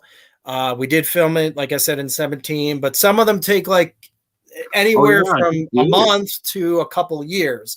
And then Yep. we've done movies where I like, even like, I'm sure we'll get to it before it's said and done, but like Amityville Space and Sharkula, I think they're kind of like, one was way before the other one, but they're coming out in different ways. And I'm like, all right, but I did the other one like 3 months before. So it's all different timings and different who's putting them out and their schedule. But they come out way quick. I mean, I'm like, some of the projects I'm doing like right now, I'm hearing like in 2 months it'll be out. I'm like, okay, so there's gonna be a lot this, like you said, this summer. They're all kind of coming out. So. No, that's a good thing. I mean, you know what? It's like it's all right. It's fun. It's absolutely fun. I mean, the first movie I saw, Mark, was one that you didn't do though, and that was Bigfoot versus Zombie. Yes. That was my first. That was my first exposure to it. Yeah. Yeah. Not bad, right? Not bad. Steven? Huh? What? Steven. Yeah, I wasn't. You know what? I tell you, I will say this: the cover of that movie, Yeah, is easily one of the top 10 covers I've seen. That cover. I mean, you watch. I don't know how you buy your movies. I buy mine through name recognition. Like, okay, if I know that person. I didn't know anybody on this movie. I was at a video store. It was on sale for 10 for 10. Really? Yeah. Where the hell was this? Where was this? It's called Family Video, and it was based here in Michigan. So Okay. they had a 10 Nice. for 10 sale. You buy 10 movies for $1 a piece. Yeah. And my buddy and I went in there, and we were looking, and he saw them. He says, "Look at that." And I did, and I looked at it, and I said, "You know what? Let me grab that. That cover is so badass." So it is. So it was $1. Well, You bought the tape for $1, right? I paid $1 for it. It had been out for a minute, so Wow. Yeah. and so I went ahead and I bought it, Yeah. and then my buddy wanted to see it, but they only had one copy. They only had one. So I told my buddy, let me watch it, and I'll drift it on over to you. And that's what we did. So we both got the chance to enjoy it. And but yeah, that was the first time I was that I had seen a Mark Polonia movie. And nice. And yeah, not bad. I enjoyed that. One's a kick-ass movie. That's a kick-ass movie, huh? It was definitely different from what I had seen. Up to that point, I had not really been exposed to films like that. It's on. I think it's on Tubi right now, or one of the Prime. That's where I was watching Noah's Shark at. I was watching it on Tubi, and then I watched Blood Claws on there too. Right, I saw you. Yeah. Did you know? And I didn't. I was in the middle of filming another movie, which I'm going to promote right now, real quick. A couple weeks ago, I was in Greenport, Long Island, as well as Manhattan a little bit, filming Will Colazzo Jr. and Julianne Prescott's latest film, which I'm not going to give out too much, but enough to just kind of keep you guys, into it. I worked with, or met up with Will Colazzo Jr. We did a movie a couple of years ago now with Mark called Camp Murder. And we all kind of hit it off. It was a great time. The movie has done very well since then. I'm very pleased with it. Very excited. Showed at a bunch of things, couple festival things, and it's been on a bunch of things, and it's still, it's really holding up. Everybody got along. So then, of course, we were definitely, we'll work together again. So I was able to finally get to work with Will again. Probably first time with Julie, even though I know Julie's been in the field for quite some time as well. And it was kind of the first time seeing her in person. Huh? She's a beautiful actress. Yeah. Wonderful. She does a nice job as a writer and producer too. So on this project, she was mostly writer producer alongside Will directing. It's a sequel or recall or reboot or something to one of his franchises. But I don't know where my point with the story. I lost my train of thought, but I wanted to drop it because I told everybody, because it's the last project I just did. I'm coming off. We have a rule here. Okay. If it's on the database page, we can mention it. Okay. All right. No, I know, but I don't want to give out I want to keep some secrets, and there's a lot leaked already, and it is supposed to be coming out soon. Some big people involved in all types of aspects. It was a pleasure. I still don't know what my ultimate point. I kind of lost my train of thought. Sorry, because there's so much of my going on. But it is definitely coming out very soon too. It's going to be very big as well. And so it's very exciting. And I do have a kind of a significant part to the project. It's like a surprise to it, but it's very big. And there are promises of future things or continuations as well as other projects with that company. And that really helps out a lot with more so, it seems to me like it works better for franchises. It could happen better for low budget franchises than there are high budget. If you get like a $25,000 budget or a $20,000 budget, you can go ahead and make out a bunch of them. Right, you can make a Bigfoot versus zombie. Because the return doesn't have to be super high because you're spending $20,000, right? That's what you're gonna spend, which is nothing. Really. And then if you'll get that back sooner than someone who spent like $20 million. Yeah. Let's say it takes a double the amount of money to return your initial investment, and 3 times as much money as it before you see a profit. So I mean, with you guys, if you made a movie for, let's say, like $20,000, you only got to get $60,000 back to make a profit. And with streaming services being what they are, and everybody wanting content, and you're being distributed by various companies, the chances of you doing another horror film, say, in a franchise, is probably greater than us seeing another Matrix. Oh, absolutely. No, we're already, with many of these recent stuff, there's already especially with this one, which I want to mention a few more names real quick just for the fun of it. But this, my goodness, with these projects, yes, because they're it's so flexible, and there's a rhythm and a rhyme to these groups and this stuff that, and like you said, the budgets don't have to, I mean, if you're crossing your T's and dotting your I's, I'm hearing all the time, especially with the horror genre or whatever, people now are wanting like Saw, like 8 of them, or a whole batch of them, or a trilogy or a saga. So there's no question with this.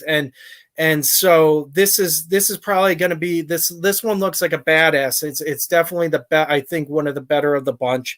Will is coming a long way in his career. He's very young, and he's still he's still new sort of to some of it, but he's definitely established at the same time. But he's one of those guys that you want to get in on the ground, and so it's been exciting. I am really proud and pleased to be affiliated with all these great artists. But the people on that project, we just shot it, and it was like very similar to Mark's films, a very very fun set for the most part. Everybody got, really clicked and got along and had a nice time. And it was some of his familiars and some people I knew from some of his other movies, and some new people. And some of that cast includes, the production was Will and Julie. And then some of the cast includes David Paul, Matt Vasquez, Tina Kraus, Genevieve Rossi, who else? David Perry, Carl Grasso. I'm trying to think who else is on this set. Carl Solomon, who's also Kyle wants to sit there and say a couple of things for you. Okay.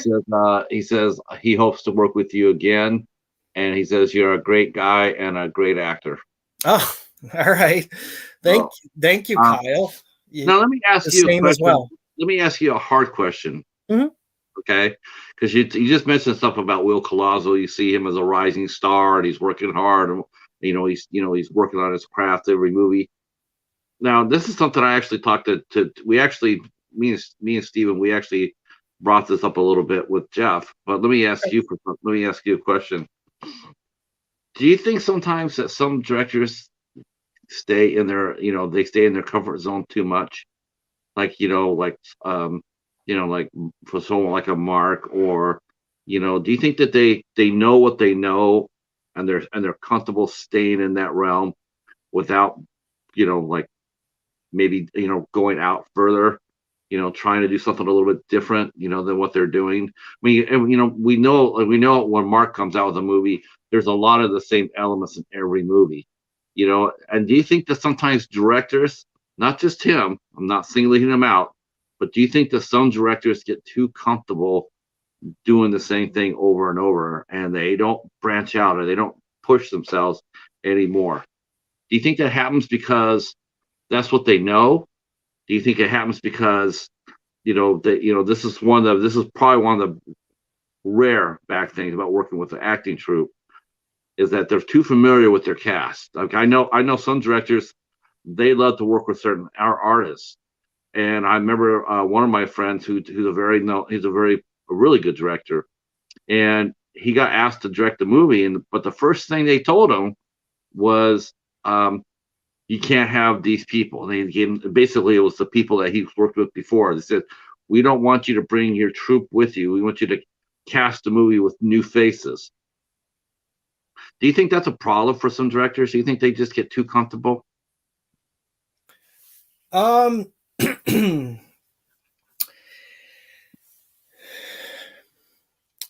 think it is possible. I think probably in previous worlds, you hear stories about some of the more classic film directors and stuff kind of being, you hear it about the old school Hollywood and being stuck in contracts and all this stuff, and all this, financial stresses and all that, which is all the time in life, period. But as far as, I guess, like a Mark or Will or some of this more renegade stuff, it's I've seen, well, let's just say Mark and Will for an example. I've seen them kind of try some things and do some things and a little bit here and there. They're two different, Mark is a like legendary, way down just humongous career. And Will is doing very well. Like, he's still kind of newish to the game, I think, but he's been around a minute too. And, they're different apples. But they're both doing very well, or both, I think, very, very good. Again, we're talking between Mark has done like 9 zillion movies and Will has probably done a zillion. It's like, there's a difference. But I think I mean, they take things. Sometimes they take risks, and they take things as they come. And I think there's more to come. I mean, it's same with me and being involved, and not only for them, but like me too. I've been thinking about this in the last couple of days or weeks now, or especially the last bit of time since I've came off this project with Will, where I've been starting to think about where this is going. I mean, I'm already, I mean, there's a lot of stuff that's already been out, a lot of stuff coming out, things that I'm already planned to do. But it's the same kind of sort of the same thing a little bit, because I want to keep growing. I want to keep trying. I want to, but I also have to, same, like you were saying, like I still have to kind of sort of, stick to what's working, or go with, or I mean, I'm not saying, but like kind of like try to find a balance between a bunch of different things now, doing things that are familiar, doing things that people want. Here's another thing real quick. And I think I was going to try and say it earlier, and my mind is all over the place, but there's been a lot of shows and things where people, and this for Mark per se, or Mark's kind of stuff, because I think you might have hinted at it but there's shows and stuff where people will come out and say like I think there's like Jeff was talking, I don't want to throw him under the bus, but like he would say something like there's this group that does wrestling shows and stuff, and they would get people or fans to comment and say like, oh, I want to see so and so fight so and so, and they would either pay to get it, like almost like a Kickstarter, the project. Now the thing could be for Mark too, or somebody like Mark per se, where like you want to see like Bigfoot Zombies Part 3, or you want to see Bigfoot Zombies versus Sharkula or something. And because we keep joking about this over the years with some of these things. So that could be like a new spin-off, or like a game show, or some way to kind of sort of promote some projects or produce some ideas.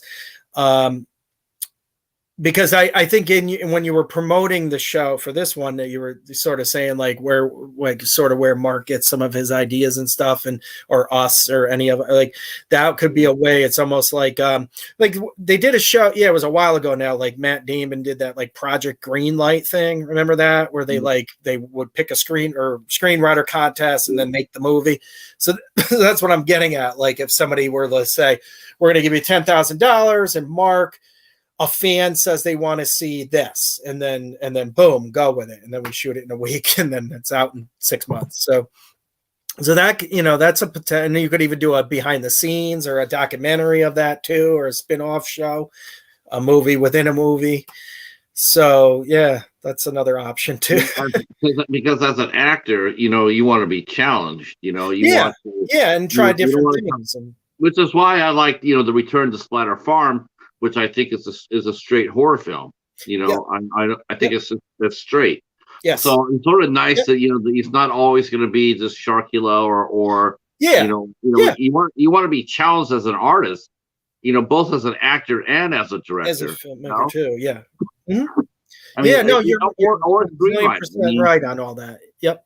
Or a screenwriter. I'm sure John will sit there and say that, hey, if someone comes up to him and says, I got a good idea for a cop and robber show, cops and robbers. Here's an outline, or I'm sure, if he got it and he got a meeting, if he says, I can work with this, I can make this happen. Mm-hmm.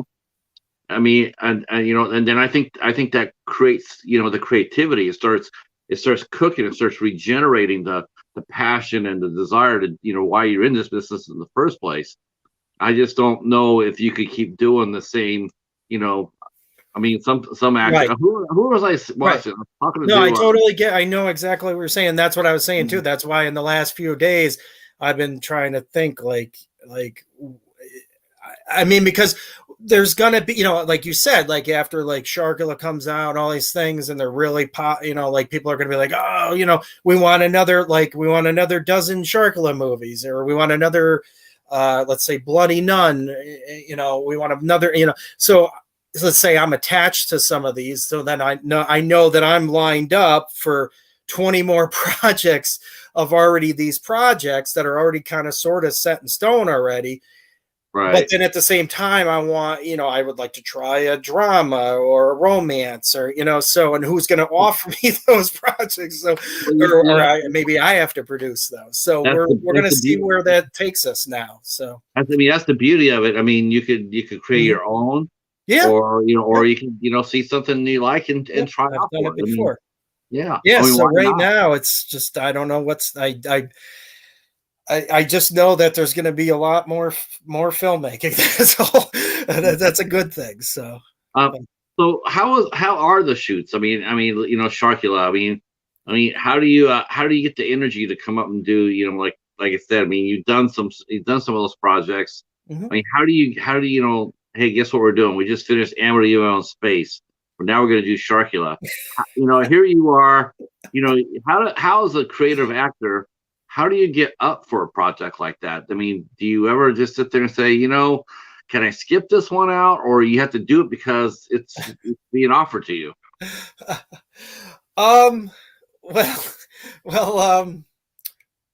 Sometimes, Jeff makes jokes of things too, sort of about that kind of stuff. But I mean, again, that's kind of like a sided answer thing. Right now I try to do as much as I can, especially if it's somebody I know or we're rocking and rolling and things are good. I'm definitely, right now, again, like it's a weird spot that I'm in because like I said, like there's stuff that's kind of like, boom, we're good. But then at the same time, I'm like anybody else. I still have to keep swimming. I have to keep trying. I have to keep, like I'm definitely not like completely at the finish line yet. So it's a weird spot to be in where I know that like I've already crossed over a chapter over a little hill and it looks good and we can see some horizons, but I still have to, there's always another film student and another, it's still a uphill battle. And so anyways, but with the movie, like I'm definitely looking forward to some more Mark Polonia films. I'm looking at more Will Colazzo's and a few others and Joe Magnardi. He's doing some stuff still coming up, and so I've got a lot of things still to come and real soon. And, but how long did it take how long to shoot or what? Yeah, how long did it take you to shoot Amityville In Space? Oh, okay. Probably a hint under a week. So probably like 4 or 5 days, but it starts out with Mark's movies. Every film, it's the first couple, it's boom, boom, boom, boom. I mean, we're just banging away. Just nine to nine, grinding. And then we get to about the third or fourth day, and thank goodness, because of the first couple hard days, we get down and we're kind of, we slow it down a little bit, but usually about 5 days, any of Mark's movies. And the same with Will's project, probably about 7 at most, give or take, some reshoots and things. And but a typical indie now is about a good week or so. What's the one movie that you've done that when they told you the premise of it, like Amityville In Space, what's the one that's made you laugh? Like when you said, okay, this is the name of this is going to be our next movie. What do you think? Which one made you laugh the hardest?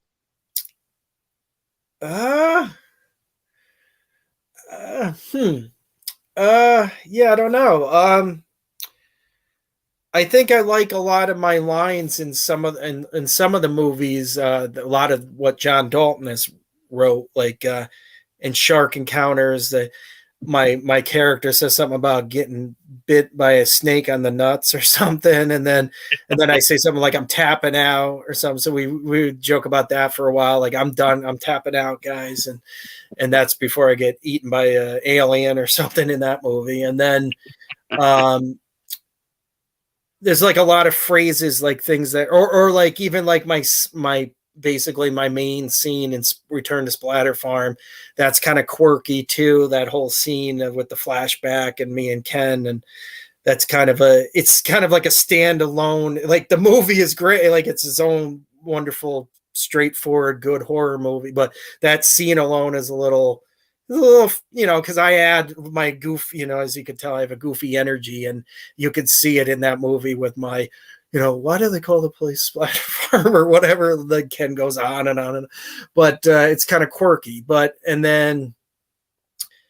as far as like the name, it's all kind of fun. I mean, I would. There's the cheetah again. Sharkula, probably Sharkula, but I think Sharkula.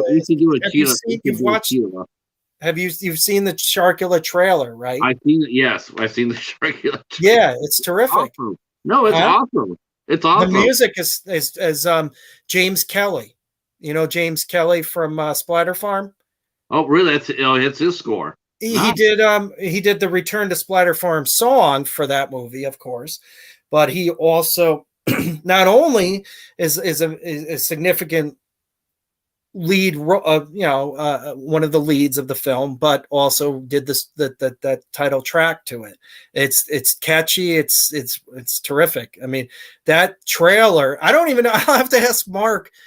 I'm sure it was probably him, but who did that trailer? Because the trailer is pieced together nicely. And even I say some silly things in that trailer too. Like my line, obviously Kyle's in there a lot. And I say to him, or I say or the one line where I'm like, that's a bunch of crap or whatever. But then a lot of my and even in the Amityville Space trailer too, I say stuff like, that's the biggest black hole I've ever seen or something.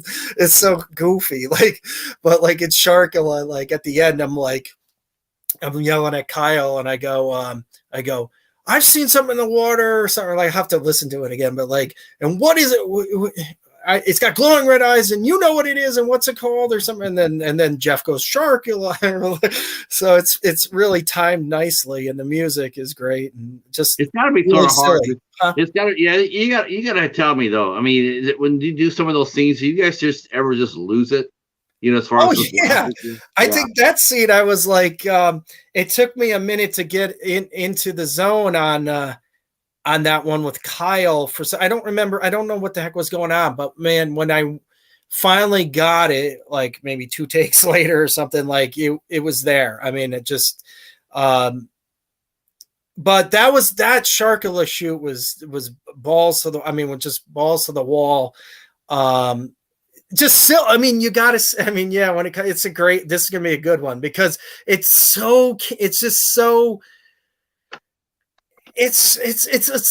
like a Hammer movie, but like a spoofy Hammer movie or something.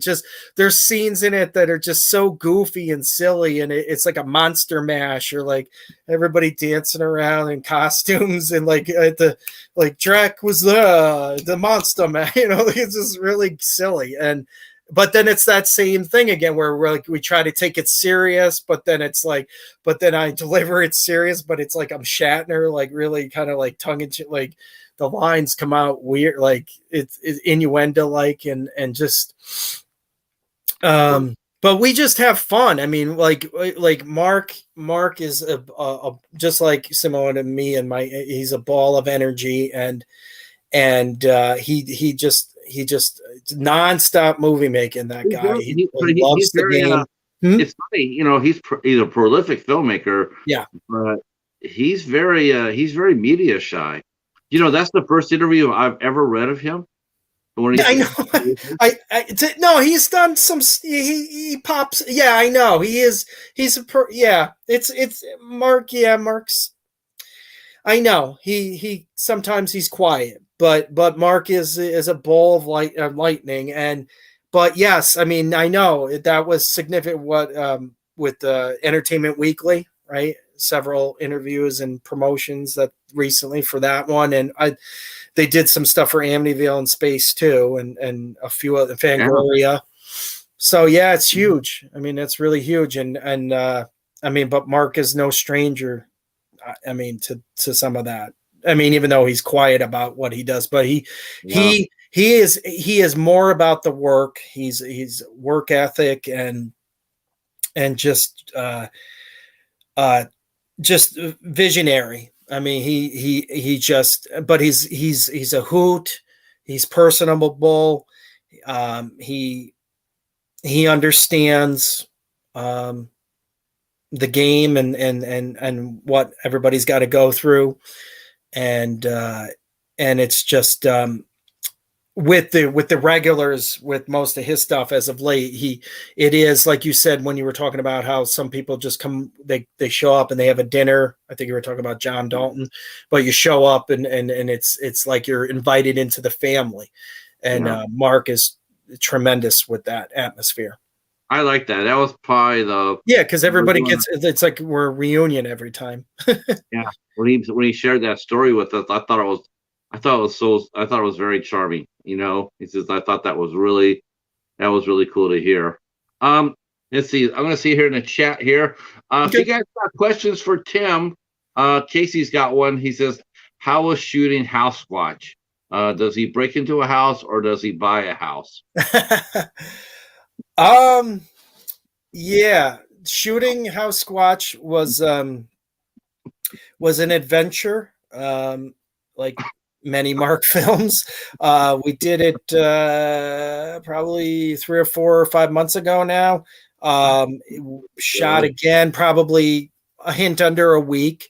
And that was more like a survival of the fittest movie or something. And that was a weird, again, like some of these projects, a lot of mysticals in the air or whatnot.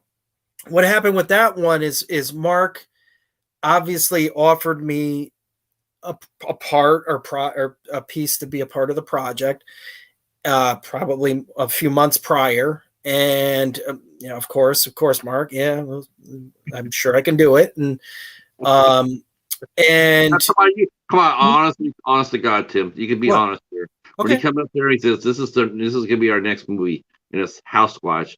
Did you just break down and go like? Did you just go like, "You're kidding me?" Do you just say okay, or do you just look at him and go like, say what? No, I mean, anytime to do, I mean, I'm ready to get any project as far as Mark, mostly, if I'm able to do it, of course, pretty much, sure. Sounds good. I mean, it just depends on, a bunch of things, give or take, but anyway, so he throws that at me. And then what happened as we got to actually doing the film,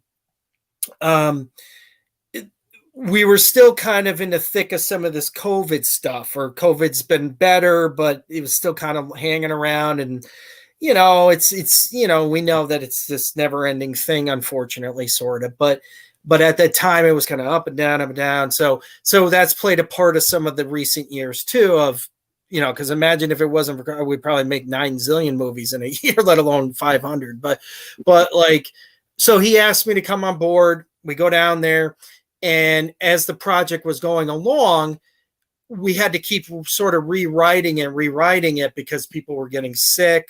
Not COVID per se, but it was, flu season and a bunch of other things and allergy or whatever. So it ended up being mostly, I mean, it's primarily Jeff Kirkendall and Ken Van Sant, definitely leading the pack on that film. But and then also a few some of the other regulars like Titus and Jamie Morgan and Yoli and a few others. But so, and then obviously there's always me as like the Dennis Rodman to the squad, and somehow I ended up playing like 8 parts of the movie or something. Like I like Eddie Murphy or something, like, so, and you'll see that in the movie, or you can tell like I play like some kind of like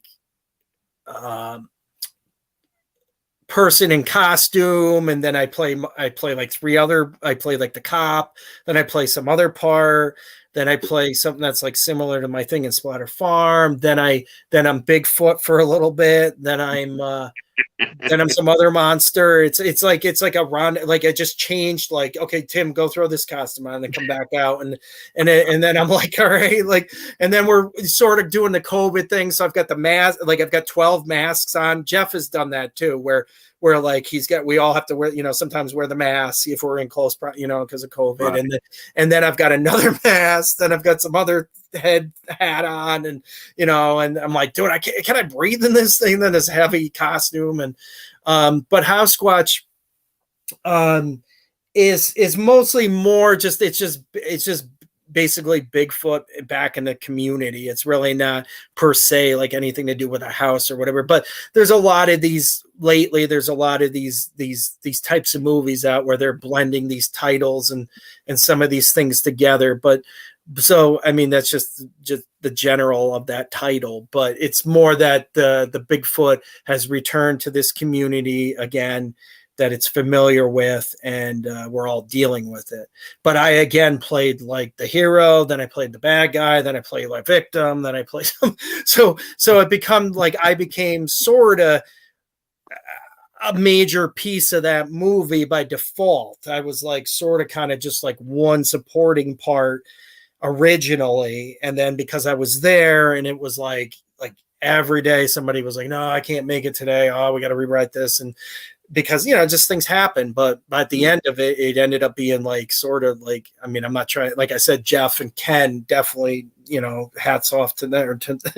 But somehow I kind of skirted up into the forefront there based by just luck and just by being there and just hanging out and just keep like, okay, Tim, we need you to do another person. So like 90% of the movie's me, and then Jeff and Ken. So like, or I'm like the two of them in a different character every time. So I'm being silly, but there's something like that. They need to do what they did for Jeff, make you a regular character, because I know that Jeff plays a priest in a lot of these movies. Yeah, Father Benna. Yes. Yeah. I mean, I there's hints of some of that starting to happen, but I don't have like a specific character just yet, I don't think, but yeah, there's rumors of things. I mean, I'm hearing maybe a Camp Murder 2. This thing that I just did, there's possibly more to come of that. So I'm sort of kind of a piece of that at this point, it seems.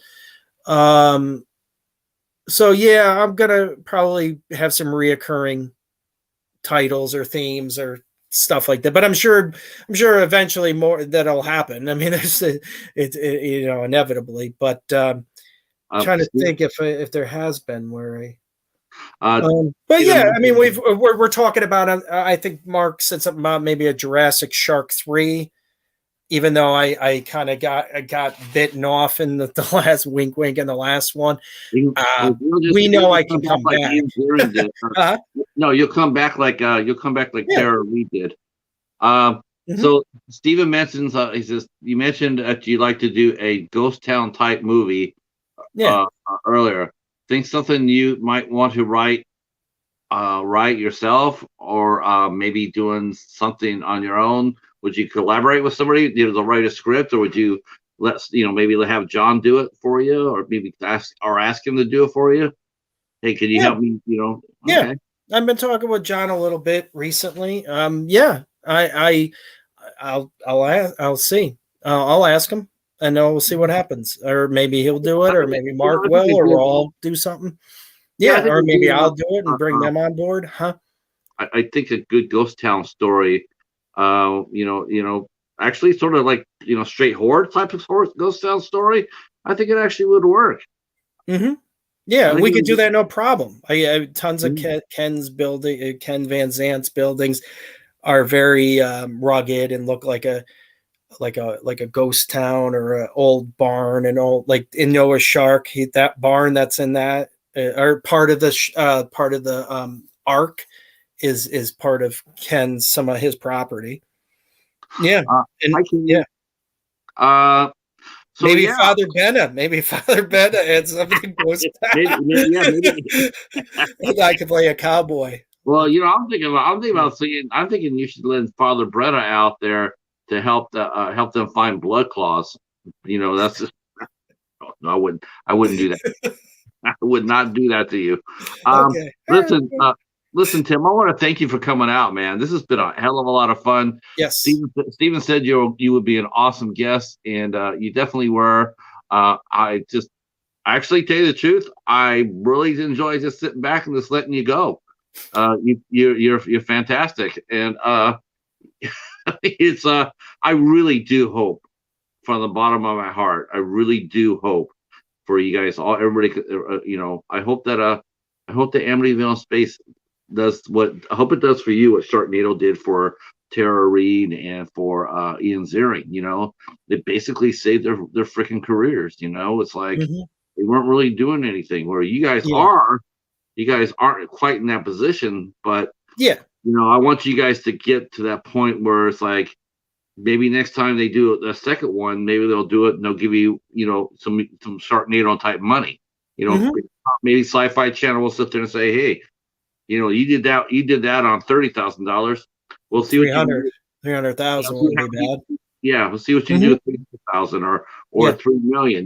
Let's see what you can do. Yeah, I don't like to get too far into the big numbers, but anything helps. Anything helps. I mean, sure. I appreciate it. That's wonderful to hear that. I mean, that's obviously Mark and John Dalton and all these other guys that I work with. Yeah, who knows? We'll see. I mean, keep our fingers crossed and all that. And thank you guys. Thank you. Thanks Stephen as well, and for being tremendous and doing very well with a lot of different people and helping and expose a lot of our stuff to people. We have a lot of fun. I mean, Stephen and Boom on House of Horrors. Yeah, they're a hoot. They're a hoot, aren't they? Yeah, they're a pleasure, and they love what they do. Yeah, definitely. I want to thank you again for coming out and hanging out with me. We'll do it again. I mean, let's wait till maybe a little like maybe towards the. I mean, any time is fine with me, but like maybe a little later in the summer or something. Yeah, I'm thinking about Once August. A bunch of them are out. After the movie comes out. Yeah. Okay. Just to kind of react, maybe August we come back there and talk about it. That's I know Steven wanted to do that too. I think. Oh, does he? Wow. Yeah. We'll have to do it. Okay. No. I mean, no, but I mean, we're talking like, are we talking like Amityville Space, Sharkula? I mean, this other thing that I just worked on. They're all kind of probably going to be popping around the same time. So early summer. Me and Steven, we're good friends. We'll definitely work it out. He'll let me have first crack at it because that's just the kind of guy he is. All right, Steven? Yeah. Sounds good. All right. Thanks so much. And everybody, we will see you in actually the midnight hour starts in about 15 minutes on Katie's page, Popping the Popcorn. We will be back on Sunday night at 9 p.m. on Al Lucard's channel for Jason Takes Manhattan. And then I will be back here on Monday with the lovely Jennifer Nagel. She will be here at 8 o'clock. Great. And, yeah, I can't wait to meet her. Yeah, she's a trooper too. Yeah, yes, isn't she? Mm-hmm. Yeah, she's gorgeous too. Holy cow! It doesn't hurt. Doesn't hurt. Yeah, it doesn't hurt at all. It's like, yeah, okay, thank you so. And it's funny. I told her this. I told her I've been after trying to get her to do it on the show since I started it. Okay. So finally I got her. So I'm really happy about that. And you and I, we will stay in touch as we are on Facebook. Mm-hmm. And thank you again for coming out again. And we'll see you guys either Sunday or Monday. Peace. Right. Stay right where you're at, sir.